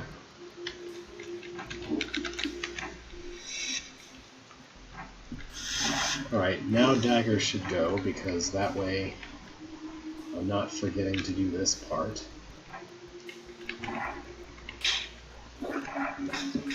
And also I need dagger to escort somebody through here anyway, so yeah.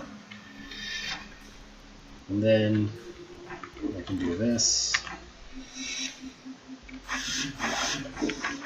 After that, it has to be Pickaxe's turn, because someone has to clear the way for everybody else. So Pickaxe is just going to hang out until everyone has kind of gone ahead a little bit. And then he's going to be very helpful at clearing the way for 2 of the remaining buttons. I didn't actually need to get rid of any of that wasn't in the way, but I felt like getting rid of it anyway. And then I don't need Pickaxe for anything else, I don't think. Now for Caber. I still don't remember who went where, so I'm just going to let Caber sit around here for a bit. Because I don't want to break any of the trapdoors. And since I'm doing current dethrow, Caber will become the time clone that goes through this way. Then Caber can open the way to exit.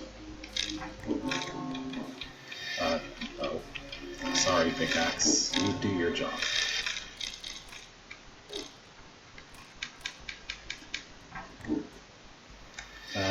Did someone forget to... Oh!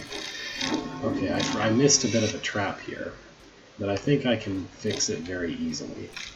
Thankfully, I was a bit of a perfectionist while being Pickaxe. So there we go.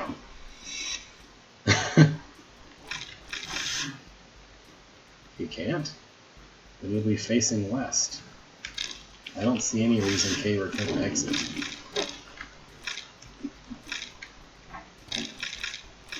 I mean, of course, not counting the fact that I hadn't opened the trapdoor gate, but that's a different issue.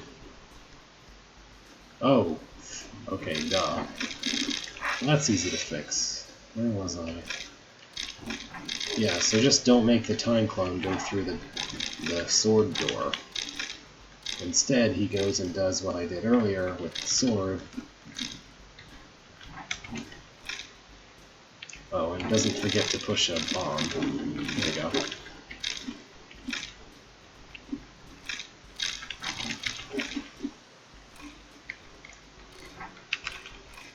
Wait, which... I think that's correct.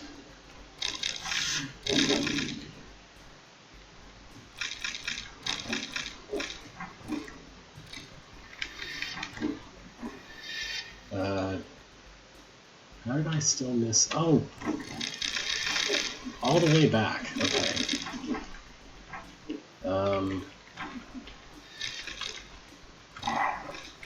I didn't realize, kind of consciously think about the fact that there was a red door at the end. So as a result, I didn't think of ever trying to kill that trapdoor.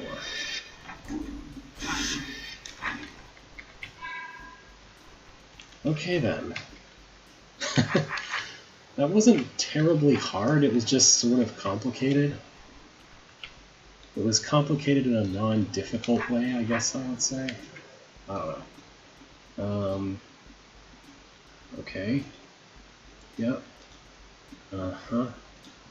I definitely understand everything that I'm looking at here. 100%. Uh-huh. Yeah. Well, this looks like some kind of control room situation. So I guess I'll just wander in here and start pushing buttons and see what happens. So first of all,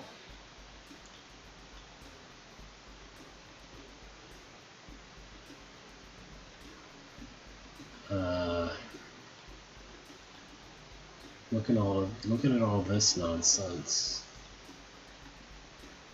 I guess I don't know. So where does present me need to be My name is Beaver. when the bomb explodes? I guess if he's standing here, that's good enough, and if that door is shut, so I should wait, and then do that, and do that again. Is that going to work? I have to test.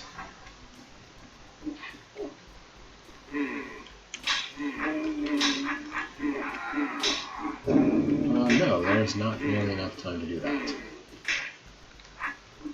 In which case, I guess he should be standing here? Alright.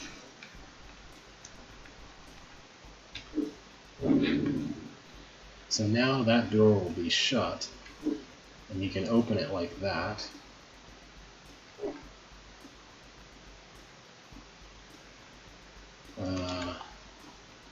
So next step. This will do things. What does this affect? I don't know what this pressure plate affects. Does it affect that? I don't care about that. That doesn't do anything. I don't think that does anything. Whatever. Let's just open the way. Oh, I see. But, I guess I'll wait about some of the bomb's time. I don't know how long to wait, so.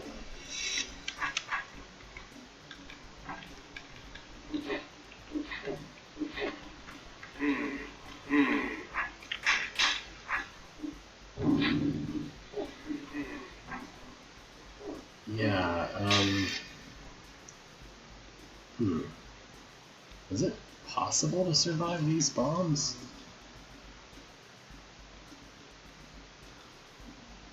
I don't really know that it is. But about here is when I need him to push the button, so I guess I'll try that. So hold down the button until this point, and then let go.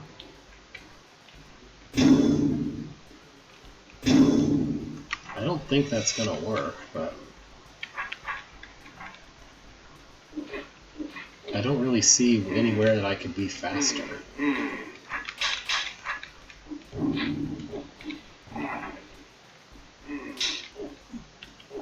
Oh, cool. That's too soon. So he needs to hold it for one more turn than he did.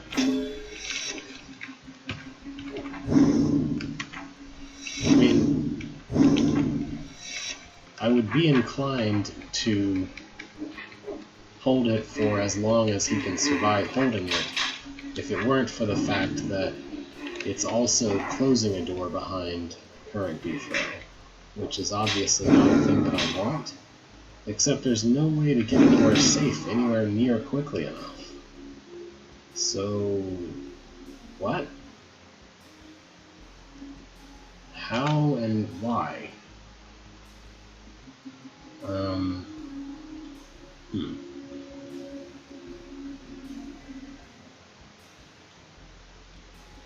Nope, I don't get it.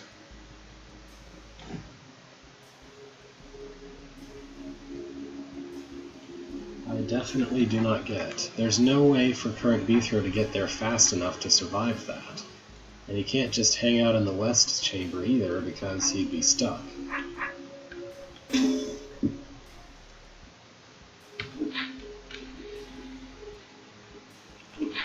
can't get up to the north button quickly enough either.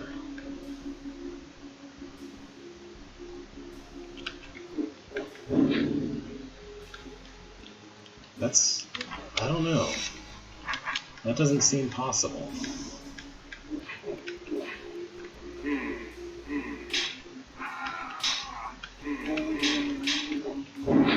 Okay, I guess it is possible.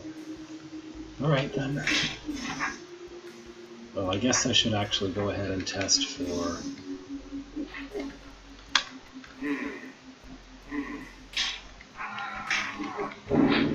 exactly how long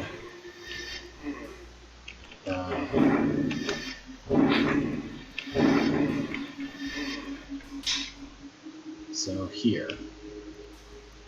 Yes.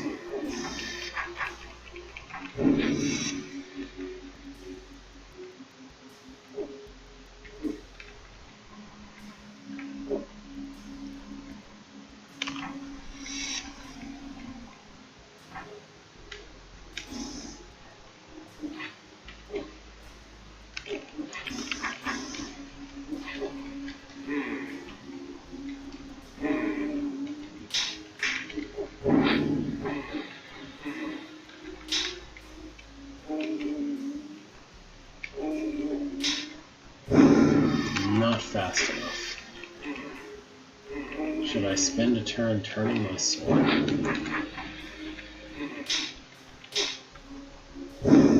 No, that takes too long.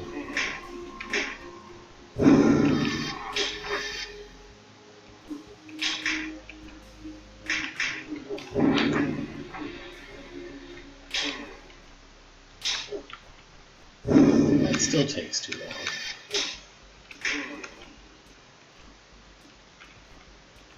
Well, I guess I need to step off the button to turn sooner regardless.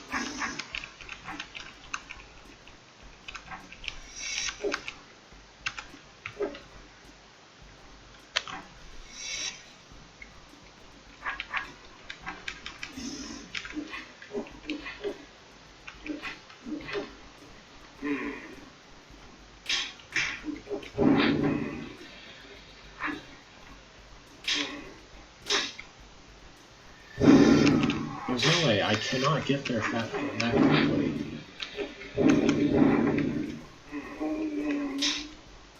I have to wait around to kill the eyes one way or another. I don't have any other options.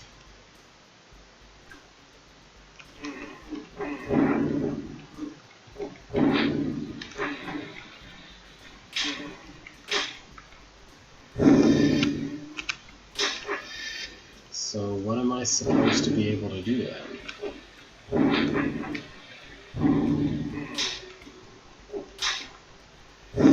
That's even slower.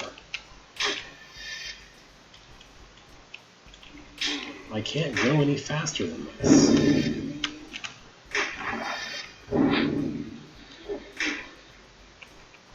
The only way I can go fast enough in this room is to keep facing north the entire way, and that leaves me with 0 turns leeway.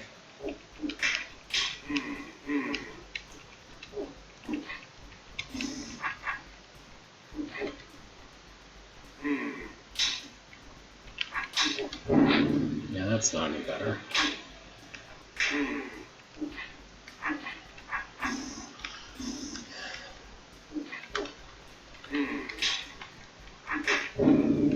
That's way too slow.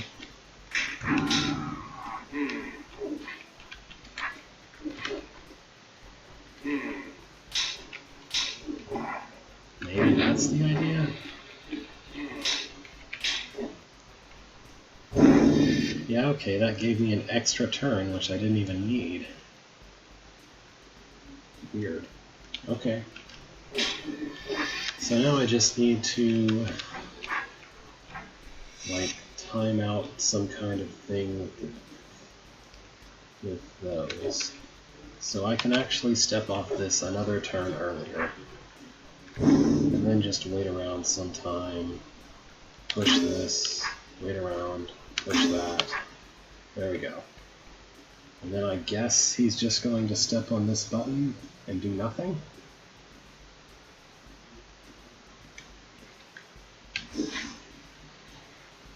So I think he should stay on this button long enough for the doors to block the explosion and then get off. By way of ceasing to exist, I mean. I hope that's right. Now, can I remember exactly how I did this part? Probably not. Not like that.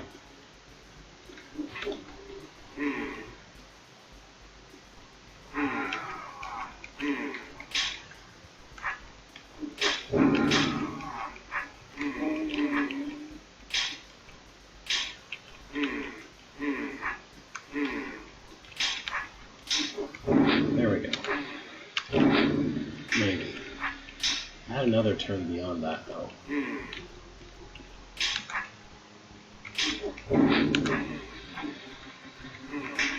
Did I? Whatever. I don't know where my extra turn went, but I don't care. I made it anyway. So I just wait around and then it does that. Oh.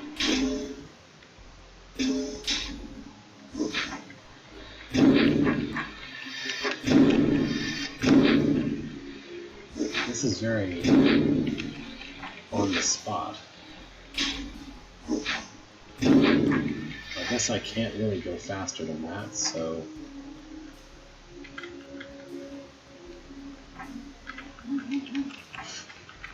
Okay, the Briar Race part is not that bad. It's fine. The Briar Race part just says, okay, now leave, once you've finished the basic everything about it. Alright, so I now have exit level, but I can choose to go south here. I think the blue door is to the north of here, right? Oh, yep, here's a secret room. It has constructs in it that don't move, which means someone needs to hit all 4 of them very quickly. Wow. Oh, I see. So, yeah, this looks like a thing.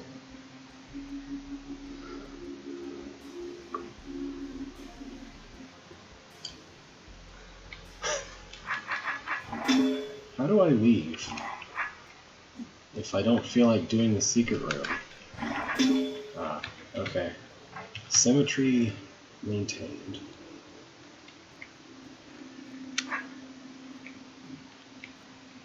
They said something about knowing when I was through, but I guess that I still have to clean whatever's east of here. Meanwhile, deeper underground, an exit level played. The device is active. If our calculations are correct, this will be a great day. If not, with the new safety features, nothing can go wrong. Needless to say, things went wrong. Cannot stop it. Nothing wrong. Oh no, something went wrong. I couldn't read that quickly enough. Unaware of the approaching disaster, Beethro continued onward. So that room could have had a don't show exit level attached to it to not look as strange, but whatever. Unaware of the approaching disaster, Beethro continued onward. In a cutscene.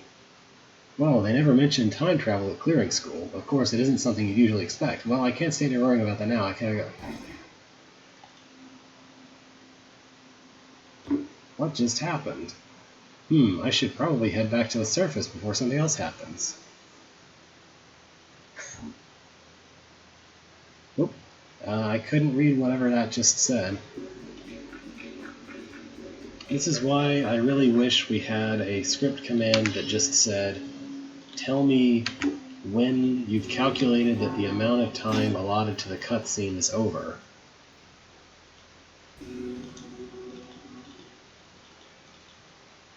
Okay, that pauses the cutscene, so maybe I can read whatever the last piece of dialogue was.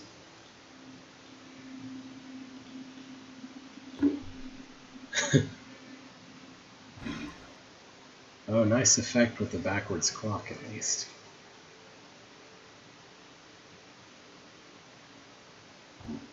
Oh, well. Okay, maybe there wasn't more speech, and I just saw the sending solutions thing. Oh well. We will save the river valley. Vithro felt the floor give way, but in addition to the expected fall, he also felt as if he were being lifted. Kalauer spun around him until he came to an abrupt stop. He found himself in a sandy cave beside a flowing river. Dusting himself off, he wondered just how he had found himself in such a place. Pardon me, I need to take a short break. I'll just turn off the mic for a second.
Okay, I'm back. I needed to get up and close the blinds behind the computer screen. I'm rather fond of the Pern theory of time travel, where the reason there are no paradoxes is because everything that you do when you time travel you already did. It's in the past in the sense that it already happened, and so it's also past in the sense that you have to make it happen because it already happened, and etc. So,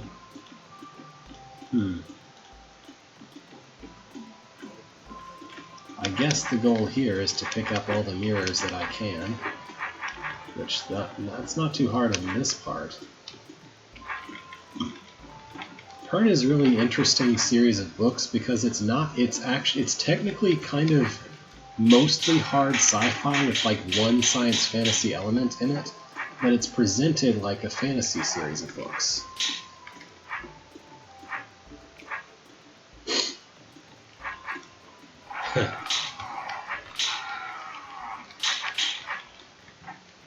Alright, I guess the goal here is just to push these across. Can I? Yeah, it's not that hard.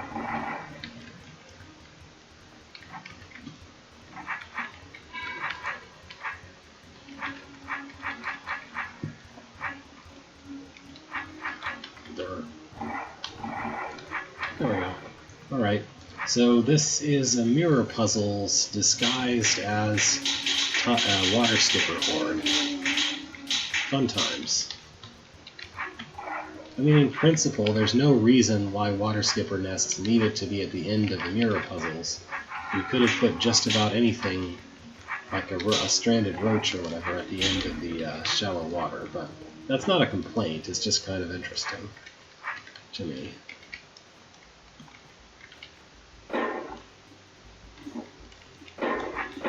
I guess so. So is anything special going on with this room? I say that like it's not a special room. It is plenty of a special room, but like, am I just doing waste disposal here, or is there some trick beyond just making it past the rock golems? Of that I'm unsure.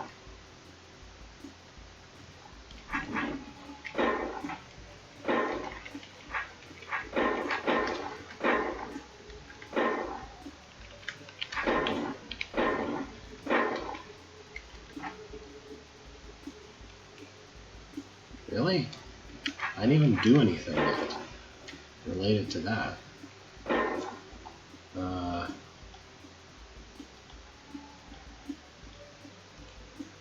Okay. So that's not... like, what? I guess the idea is waste disposal, but also constantly managing being on shallow water every 30th turn? Okay. I don't consider that to be a very meaningful modulation for the most part. It just means that I have to be really cautious around the 30th turn. And not really much else. The real question is why this desert-type place has so much ice in here.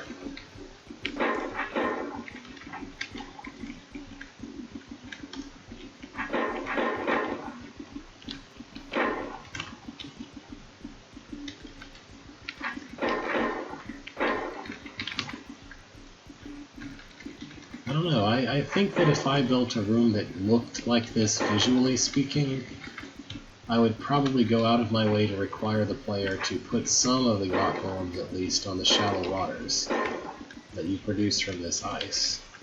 But as it stands, that doesn't seem to be necessary at all.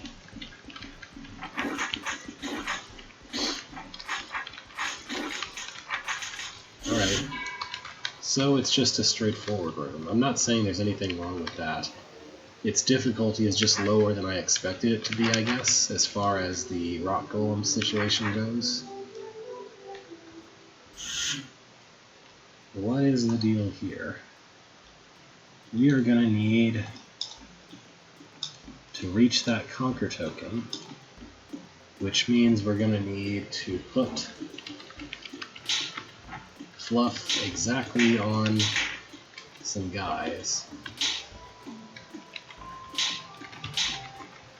My inclination is to kill all the nests but one first, and then just use the fluff with the skippers that the remaining nest is inevitably going to make anyway.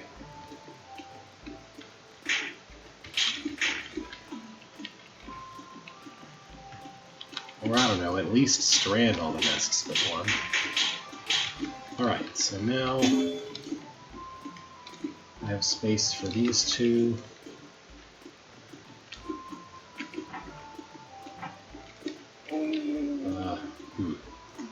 Maybe that guy will just do what I need him to.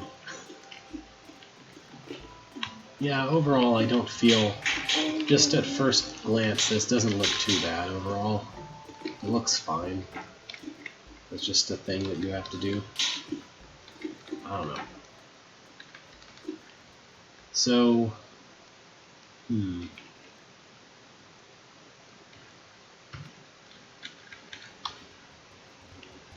I actually want these guys to kind of stack up, maybe.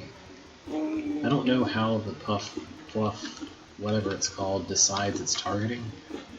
It would be extra lucky if it decided to target southwest, though. Wouldn't it?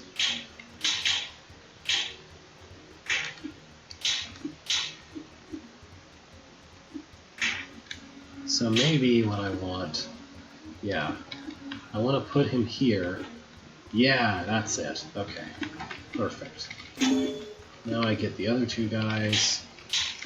I don't even need both of them. I just need one of them to go hit the nest.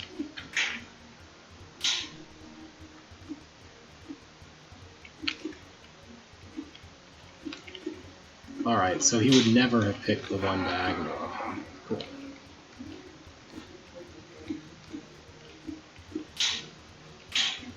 King move distance is a new one. I mean, it makes sense, it's just I haven't heard that description of the distance formula before. Alright, perfect. Now I can reach the conquer token, and I don't think I need you for anything else, so hey, this is extra generous. Oh wait, no it's not. I'm not quite done yet. So I need to use that other nest I've got to get this guy.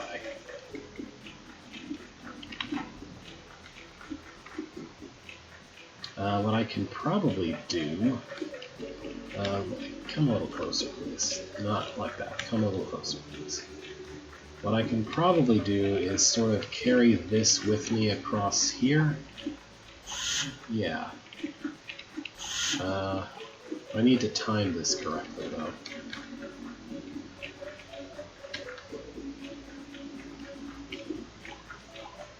What I want is for him to be there in a way where I don't have to worry about him spawning anything. So maybe 2 turns later.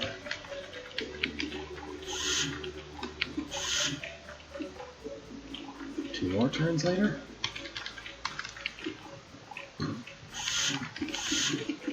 There we go. Yeah, I want to stun him here.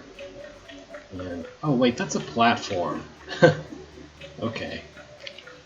I didn't realize that was a platform. Some part of me thought that was like a black door or something. Well, hey, as long as I'm here. Why not?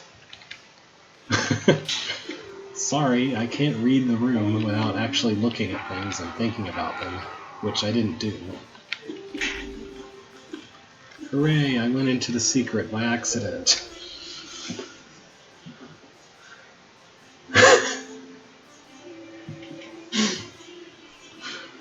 Alright, this room has puff vents, which is immediately a problem. What does this room want? Looks like another make a thing situation where I have to make a thing. Yeah, that explains it really well. So all of these close that, I guess. There's a fuse just inexplicably here. So I guess I need this to go there so I can open to the Conquer token, and nothing can push that buttons.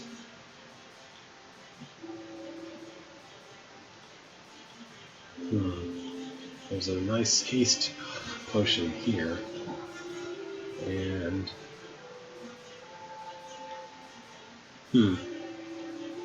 Alright, so the idea here is to make a bridge with my unlimited supply of fluffs and of water skippers. Notably, there will be one more fluff than water skipper every cycle. And the bridge needs to extend not just far enough to get across and to bring the keg across, but also it needs to let me go kill that skipper nest. But actually that should be fairly easy, because regardless, the skippers are going to flood out that entire area over there, and the fluffs are just going to... I feel like that's sort of what Insoluble would say if there were Gentrii.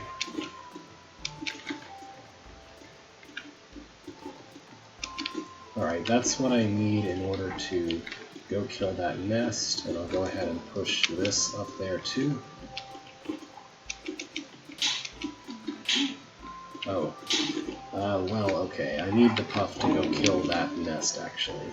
I can't kill the nest, and the puff needs to do it to make a bridge for me. So can I arrange that? Well, probably, if... Well, then they're just invincible roaches, mostly. Kinda, sorta. Some other caveats, but yeah.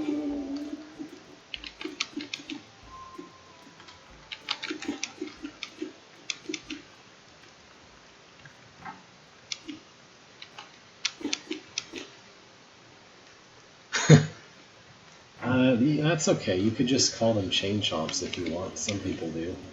I do sometimes.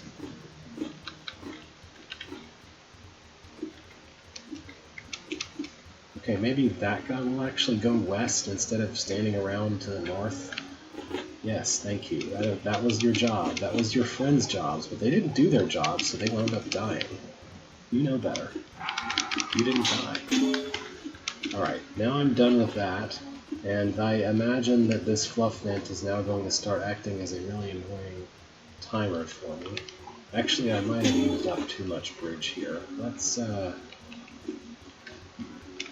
use these two a little more wisely.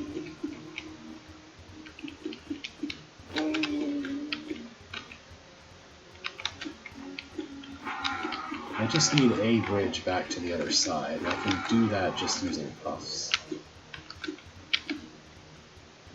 Presumably.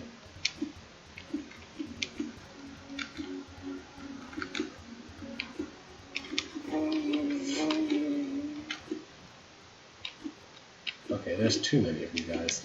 Get out of here.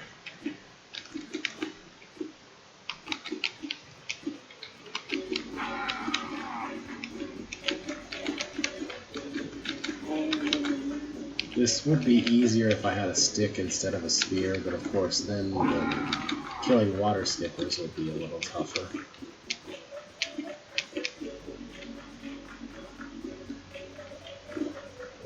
Why don't I just make this simpler?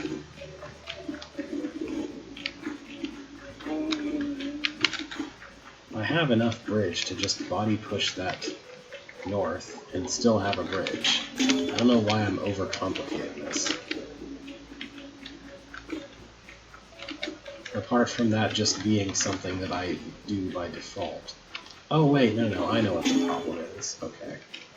But maybe it'll be easier to fix the bridge situation after I eat some of the existing bridge, because then there's not nearly as strict a placement requirement on where the new bridge can go. Yeah.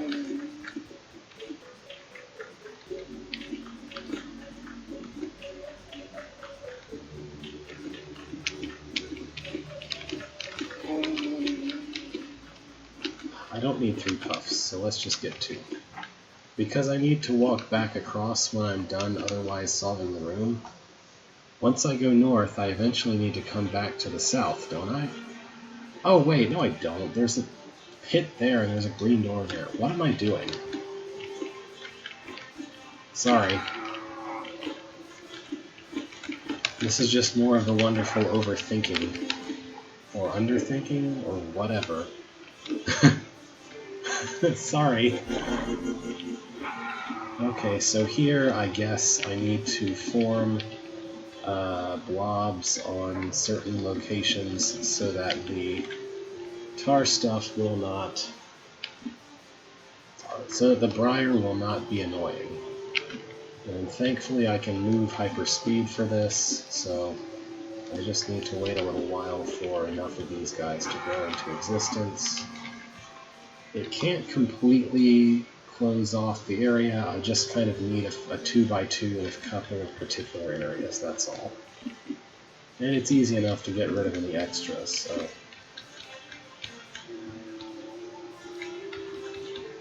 Actually, I wanna... I was hoping that would cause the blob to form, but it didn't quite. Maybe...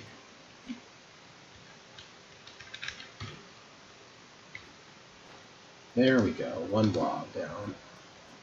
I guess I'm not sure that I should have started with the one that's in the middle, since I do need one to go here. But maybe I can attract these guys to me to help out with that one, since there's so many of them anyway.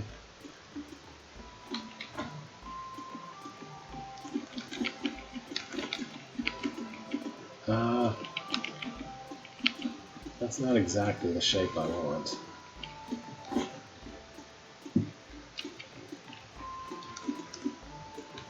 Yeah, this is going to be kind of awkward. It has to be exactly in that corner, because Puff Fluff is like a pit when it comes to Briar.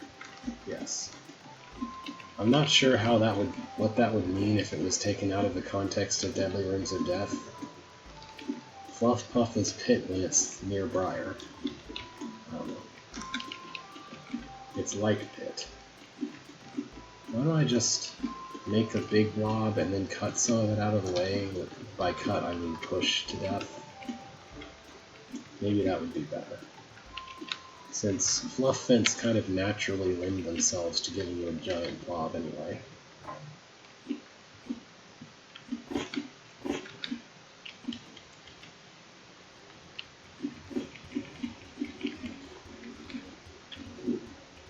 Don't stand on the button myself. This would be a little bit less annoying to try to make happen if the buttons didn't work. If it were set up so that the buttons didn't close anything off until after you start the Briar up, if that makes any sense. I can think of a few ways, architecturally speaking, to make that happen.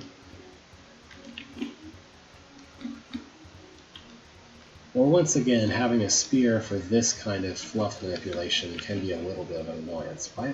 Okay. I guess it was a half turn and they don't form on half turns, huh? For just a second I was like, why didn't it do the thing that it's supposed to do? That's why. I just needed to wait another half turn. Don't stand on the force arrow. That's a good hold title. Don't stand on the force arrow.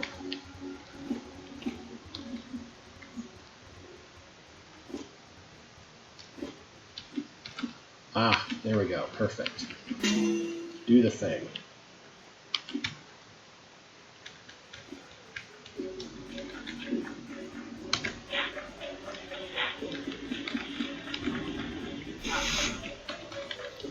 Challenge. Don't use the speed potion. I am not interested in that challenge.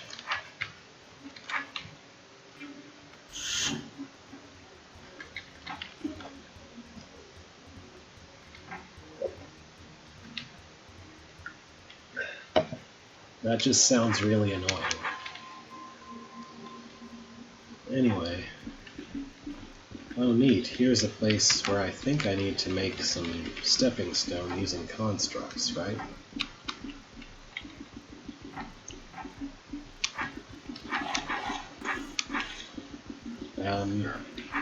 I think I should pull these guys out and try to get around them, maybe? That might be too many guys, though. Let's try again. So I think all I need to do, yeah, is open those doors, and that'll kill them up. So I essentially just need to put 2x2 of construct-based stepping stone in each of these locations. So this should be very straightforward, right?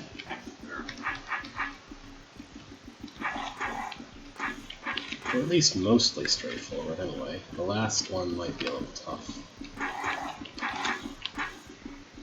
Yeah, I can kill them and then walk them back over here. And then just go back this way and let them wake up. And oh, hi.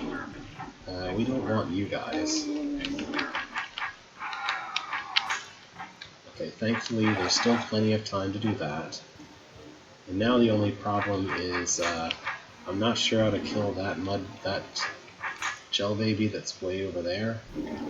I might have messed up. No, okay, we're good.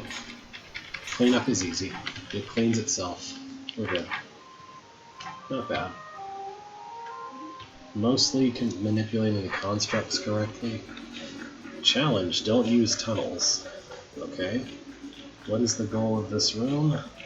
I guess to put constructs on these buttons here. Or no, the goal of this room is to use constructs to push... Okay, so first I need to put 4 constructs on all of these shallow waters. And then I need to put the other 4 to push the powder kegs into position. I'm going to attempt the challenge because it doesn't seem like it should be too terribly bad. There's just going to be a lot of kind of waiting the constructs around, I guess. And by waiting, I mean kind of hitting them, breaking a bunch of them, and yada yada. So...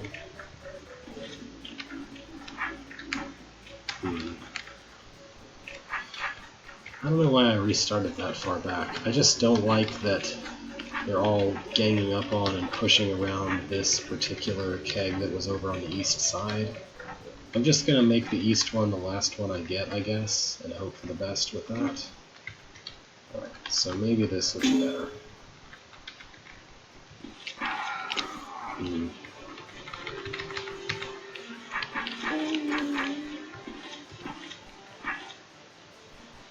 That's not exactly what I want, but...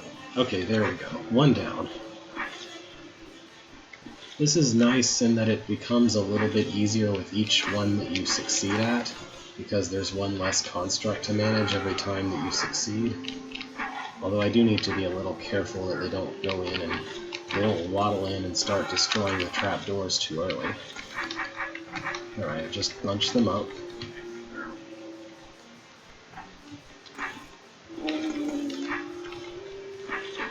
Perfect. Now just one more to put on his place. We don't want that. There we go. Alright, next order of business is probably kind of the hardest part of this section, which is pushing the very first of these Well, actually, yeah. What I can do before I worry about getting the constructs to push them is just put them in there myself. That'll help quite a lot. Yeah, there we go. 1 down. 2 down. Already started. I don't know why I said already twice. I'm losing my mind, I guess.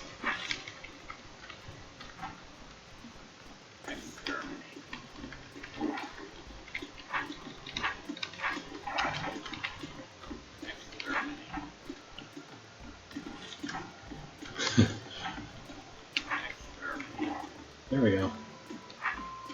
Well, have you heard of a difficulty right angle? Tunnelless vision. Vision? There's vision in that room? I don't know.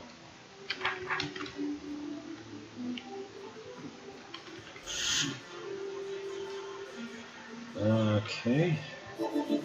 I guess this is a room where you work together with the decoy. I don't know what direction I should have the decoy face, so I'm going to take a wild guess. And hope it's right.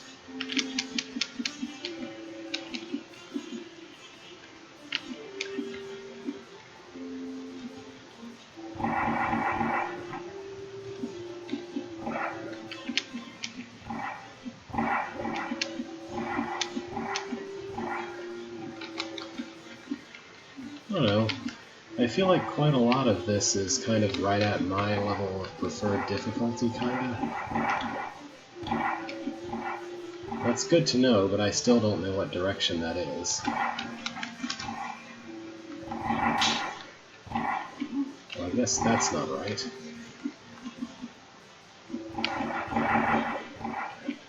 Okay, so... there we go.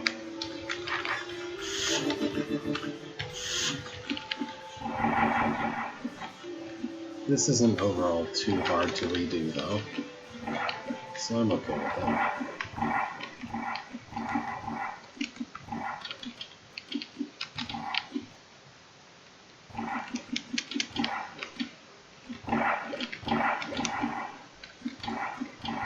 There's not nearly enough pushing a decoy like it's a mirror around to break some trapdoors puzzles in the world, I guess. I think. Yeah. Cool. Well, I didn't look far enough ahead to see that there was a brain to be killed, so I didn't really think about it. Greetings! You seem pretty happy. Well, yes, you being here means we aren't irrecoverably lost in time. Lost in time? What are you talking about? Well, the Chronolab's control system failed, creating a powerful chronometric wave. Chronometric wave. I won't bore you with the physics, but the short of it is that we need to fix the control system. And how do we do that from here? Well, during the event, 3 control crystals were sent somewhere in time. I've managed to track them down and open time portals to their location. All you need to do is collect them. Why do I have to collect them? Well, you have a sword. The portals might not be right by the control crystals. You got the right time, though? I don't want to be waiting for them to arrive. The nature of the crystals makes that impossible. Well, I guess I'll go find those crystals. But one last question. How do you know all that? I'm one of the facility directors. Director Penelope, head of system management. Fancy title. I'm just Beethro Budkins, Might Master. Something I kind of love is that ever since TSS, time travel has just sort of been part of the Draught lore that people pull from to make holds with. Including myself, of course. It's just like casually, here's time travel, and everyone, including Beethro, accepts it right away. Oh, cool, map.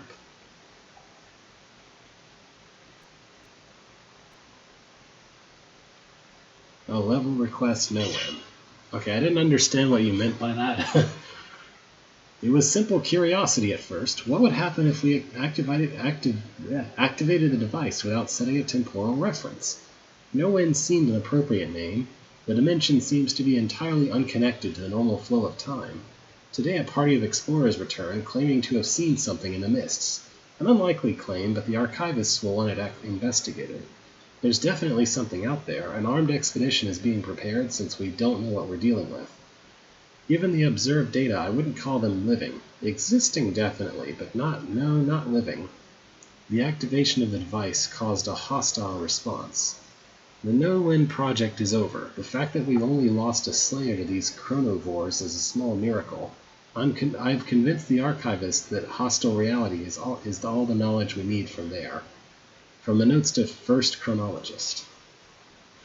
Man, the job of chronologist has become really complicated lately. It used to be the chronologist's job just to make sure that everyone's clocks were running on time, but then they found out about general relativity, or whatever the equivalent is in, this world.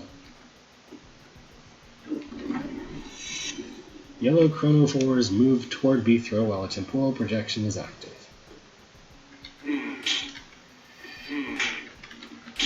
And you can stab them. So, something to note is that I'm a little bit spoiled on chronovores because I actually have, when I was doing the custom element showcase, I thought about using one of the chronovore flavors for one of my levels. It didn't really pan out. I was going to make a level where you basically had to destroy where you had to use the one that eats walls to do things, but I didn't really have enough good ideas to make it work. Is there a chronovore in this room? There's nothing in this room, right? So this is a pure time clone puzzle. So what does this do? And this opens that and toggles that. So don't push this. I don't know why this button exists.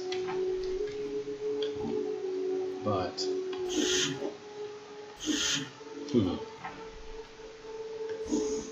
Alright, I think... Don't stand on the button, don't. This guy should just wait around to get pushed, right?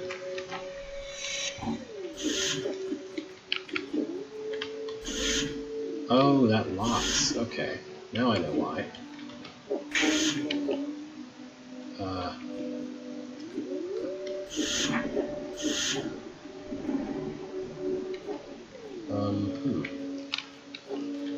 Why doesn't that activate the Conquer token?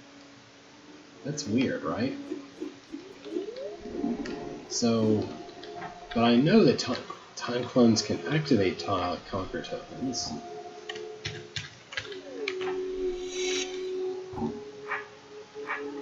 I thought they did. Weird. Why did I think that? Oh well.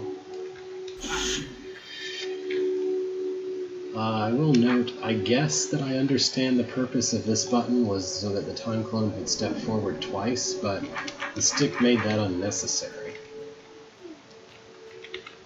That's weird, I just feel like I've always internalized token that activates for no matter what. Yeah. Can I words?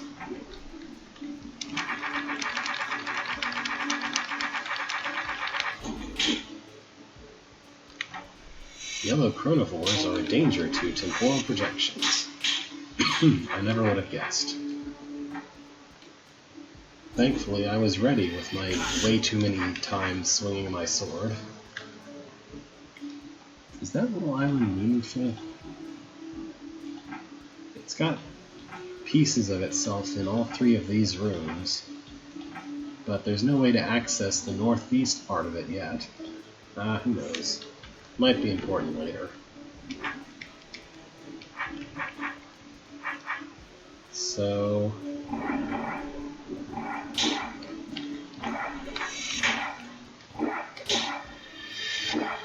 Okay, he should probably stand there a little longer than that.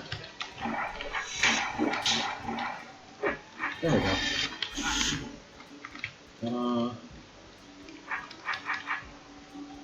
I want to go west. I don't know. I just feel like going west first.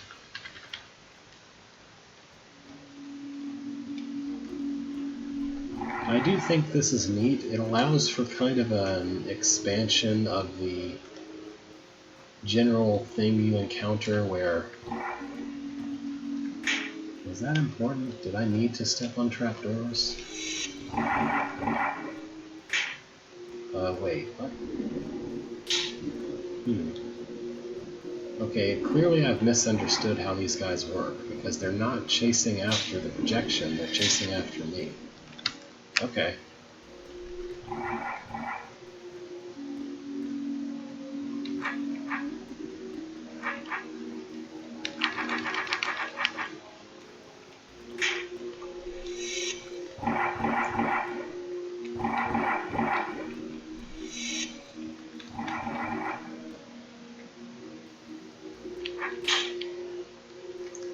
Okay.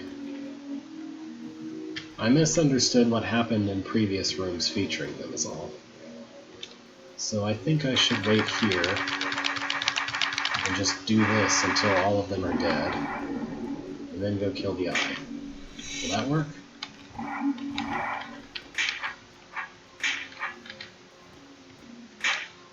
Ta-da! Don't need those trapdoors at all.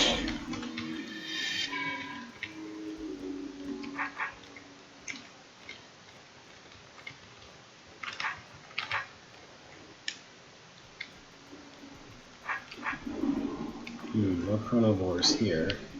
Instead, something... Why would I ever want to close that door? No, I guess that's just saying that I need to... Okay, so the idea here is that you should be ready to leave once you kill the... Oh, okay, maybe this is just Speedy Speed challenge. Kill the snake really quickly, which, okay. I'm not sure that's quite right, but something like that.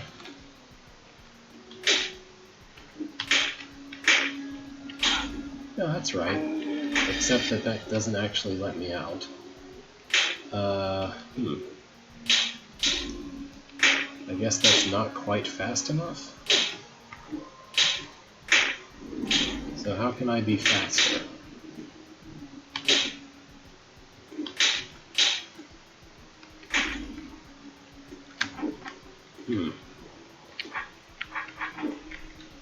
I guess that instead I could try having the time clone start it, but I don't know what difference that should make.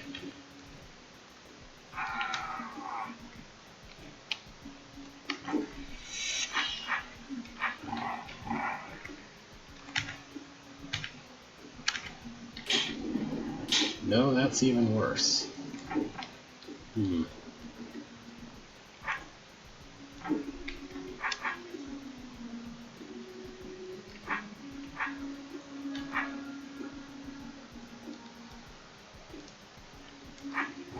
But that's not actually true, though?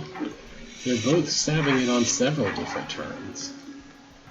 Oh, I keep pushing tab instead of control. Why? Look, when I do this, they're both stabbing it on all three of these turns.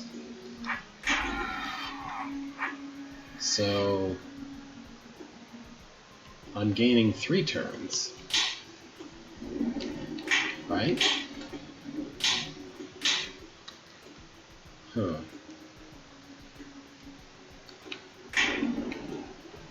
Well, I don't see a way to do any better.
Yeah, I don't see any way to gain any more turns. Nor is there any way for the time clone alone to kill this guy, which, if I could, then I could just camp out over next to this green door and leave.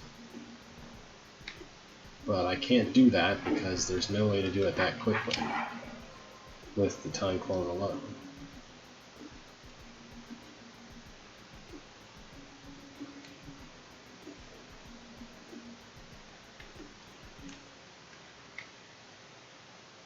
Yeah, it can though. If I could do this faster, then I wouldn't have to worry about this. I don't know.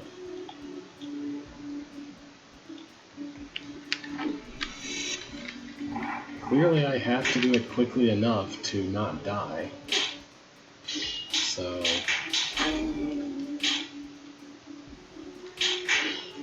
it just closes this door, so I can't leave that way without clearing the room.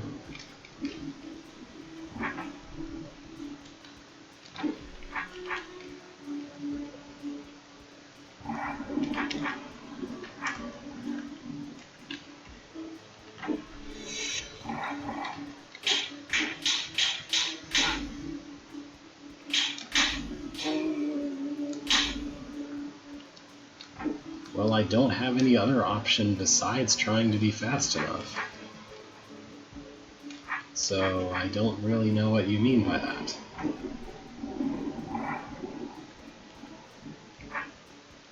There's nothing else in the room besides the means to go slightly faster here.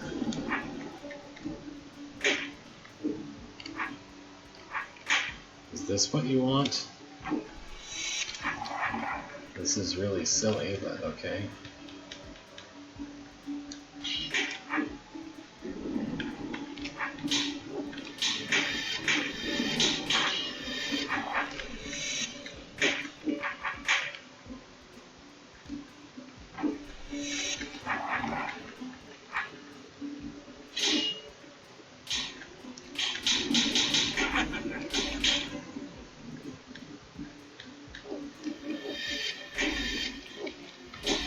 There we go, synchronize that.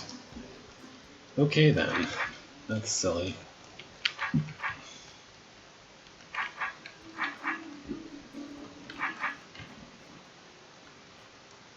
Orange chronovores are attracted to temporal projections. Yeah.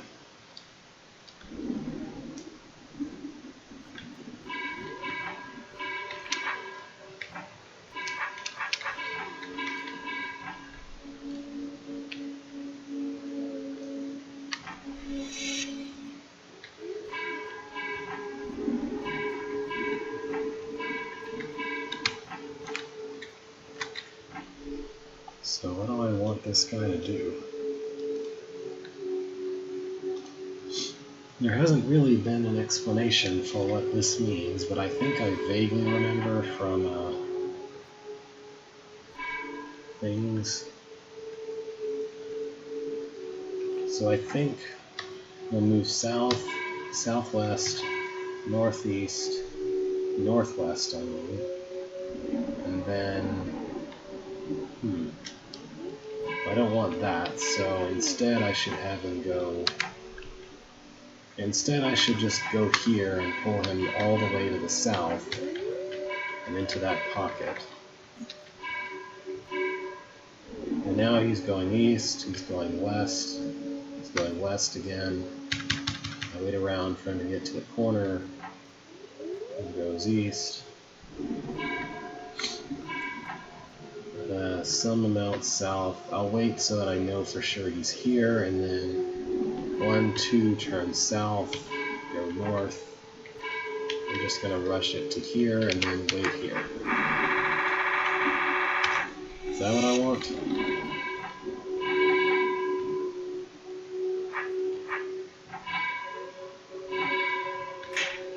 Yay! Alright then. There could have been an explanation for what the chrono lock actually is, but whatever. Hey, it's the control crystal. What was that about that room that's a required room not being required? Oh well, whatever. Yeah, so this is the one that,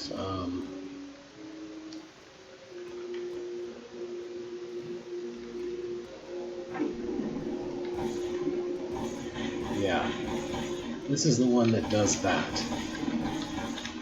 That I was going to maybe make a thing about.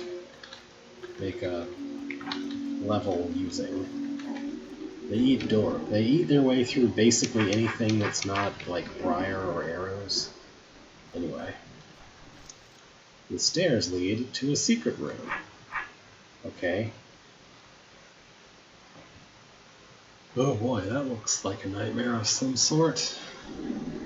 Just look at all those orbs you have to press while apparently doing something. I don't know. Is this some kind of simultaneity thing? I don't know. Looks like it. Yeah, no, this looks like a simultaneity thing. So you need 3 people to hit all 3 of these orbs at the same time, and then hit all 3 of these orbs at the same time, and also just hit this orb in general, and all while not crossing each other's paths on this tiny fraction of trapdoors. What was here? I just sort of didn't examine that ring because I wanted to get to the rest of the chronovores.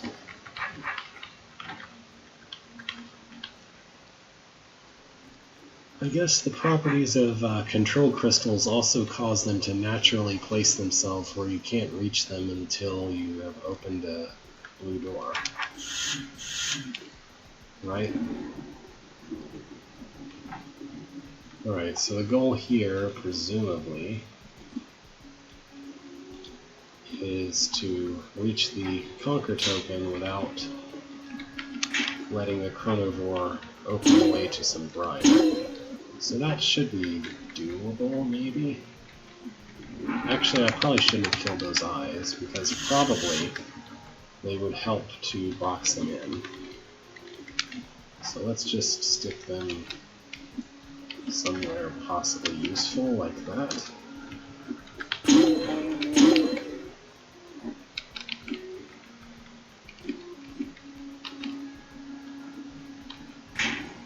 Nope. That won't work. Where could I put you guys? Maybe I just need to put them like this. No, I don't think that'll help, will it?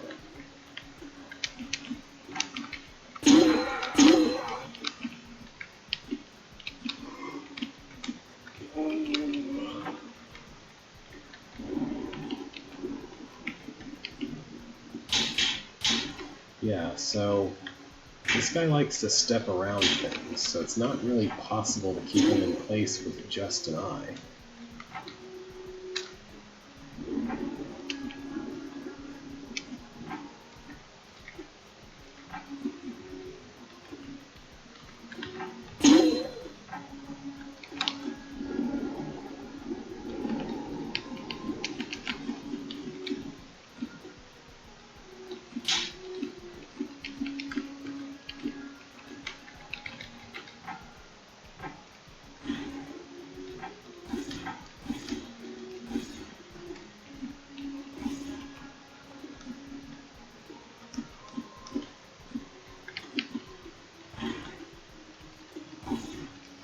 Maybe that'll give me enough relay though?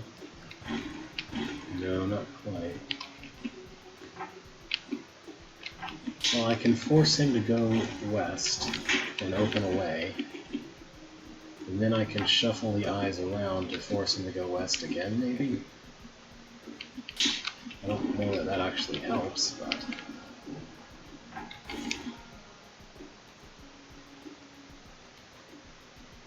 this is all wrong-handed.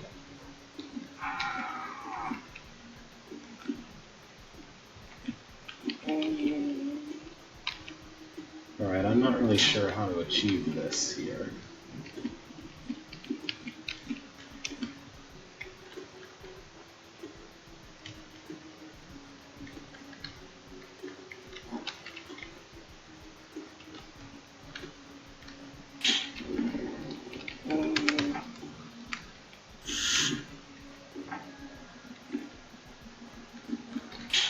probably some really simple way to make this work that I'm just not aware of.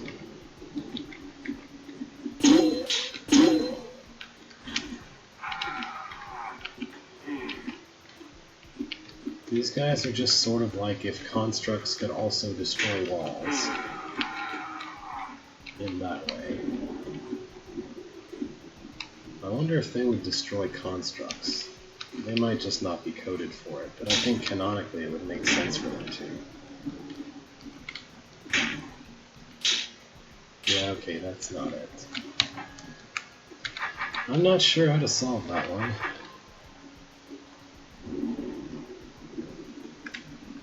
Here's a Gentrii, who I presume that Chronivore is going to let free. Notably, the Chronivore does create a gameplay distinction between obstacles and walls, which isn't usually looked upon favorably, I feel like. But, you know, it has its possible uses. So, do I want that guy to blow up that fuse? Maybe? Yeah, I guess I do. Okay. Maybe that's why I was doing this in the first place. Dirt.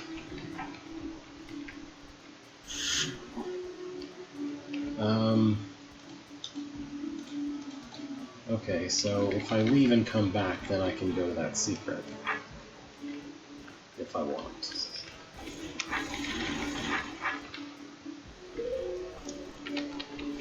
This room is bad, and I should feel bad, it says. Okay. So this room is what? Go push 3 buttons by having your time clone distract a Gentrii for each one? That's not too bad, right? I'll just stand here, I'll stand here, and then I will go and stand right here. In theory, that should be good enough. Didn't even have to get closer to that guy. Alright, wait around until... Time clone. Thank you. I know that's just me, but I like yelling at myself. There we go. Oh. Okay, maybe don't clear the room until after the time clone leaves. It didn't occur to me that this was going to happen, so that's kind of the one snag here. Alright, let's go back and make this less of a ridiculous wait around. So first of all, he doesn't have to be all that close to these guys.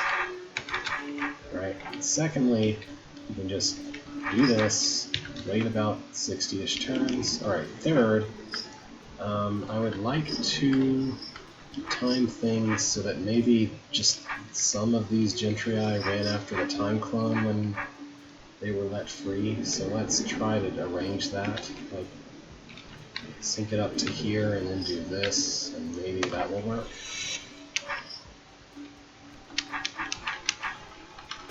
So push button, push another button. He's messing around, rotating the sword. He's going to go and do the other thing. Push the button number 3. This room is 90% make sure you can exit safely, I would say. The rest of it's kind of trivial, honestly.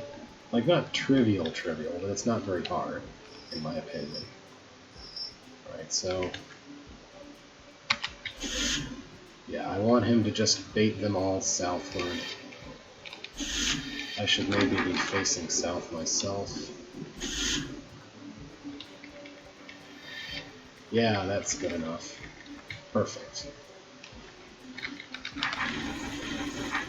Alright, that was a fine room. I'm okay with that. If anything, I would say the first part isn't very hard, but it prepares you to kind of understand what the second part wants you to do. So in terms of, if you thought of the state of this room as someone's first encounter with this kind of thing, it's a very good, like, here's how you do it, now you do it better. Now you do the slightly more advanced version of that. I don't know.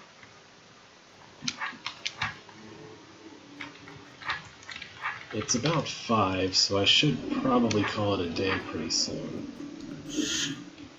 Oh hey, it's make your own destroyer of walls. Maybe.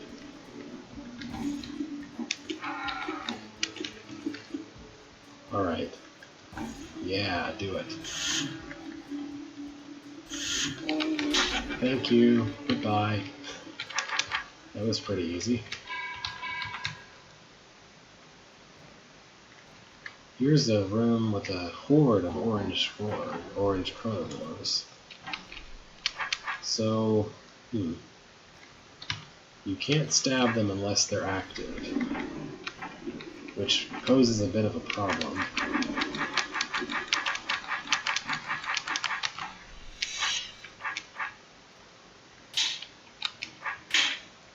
If I could stab them while they were inactive, this would be a lot easier, but nope. I'm not sure how to do that.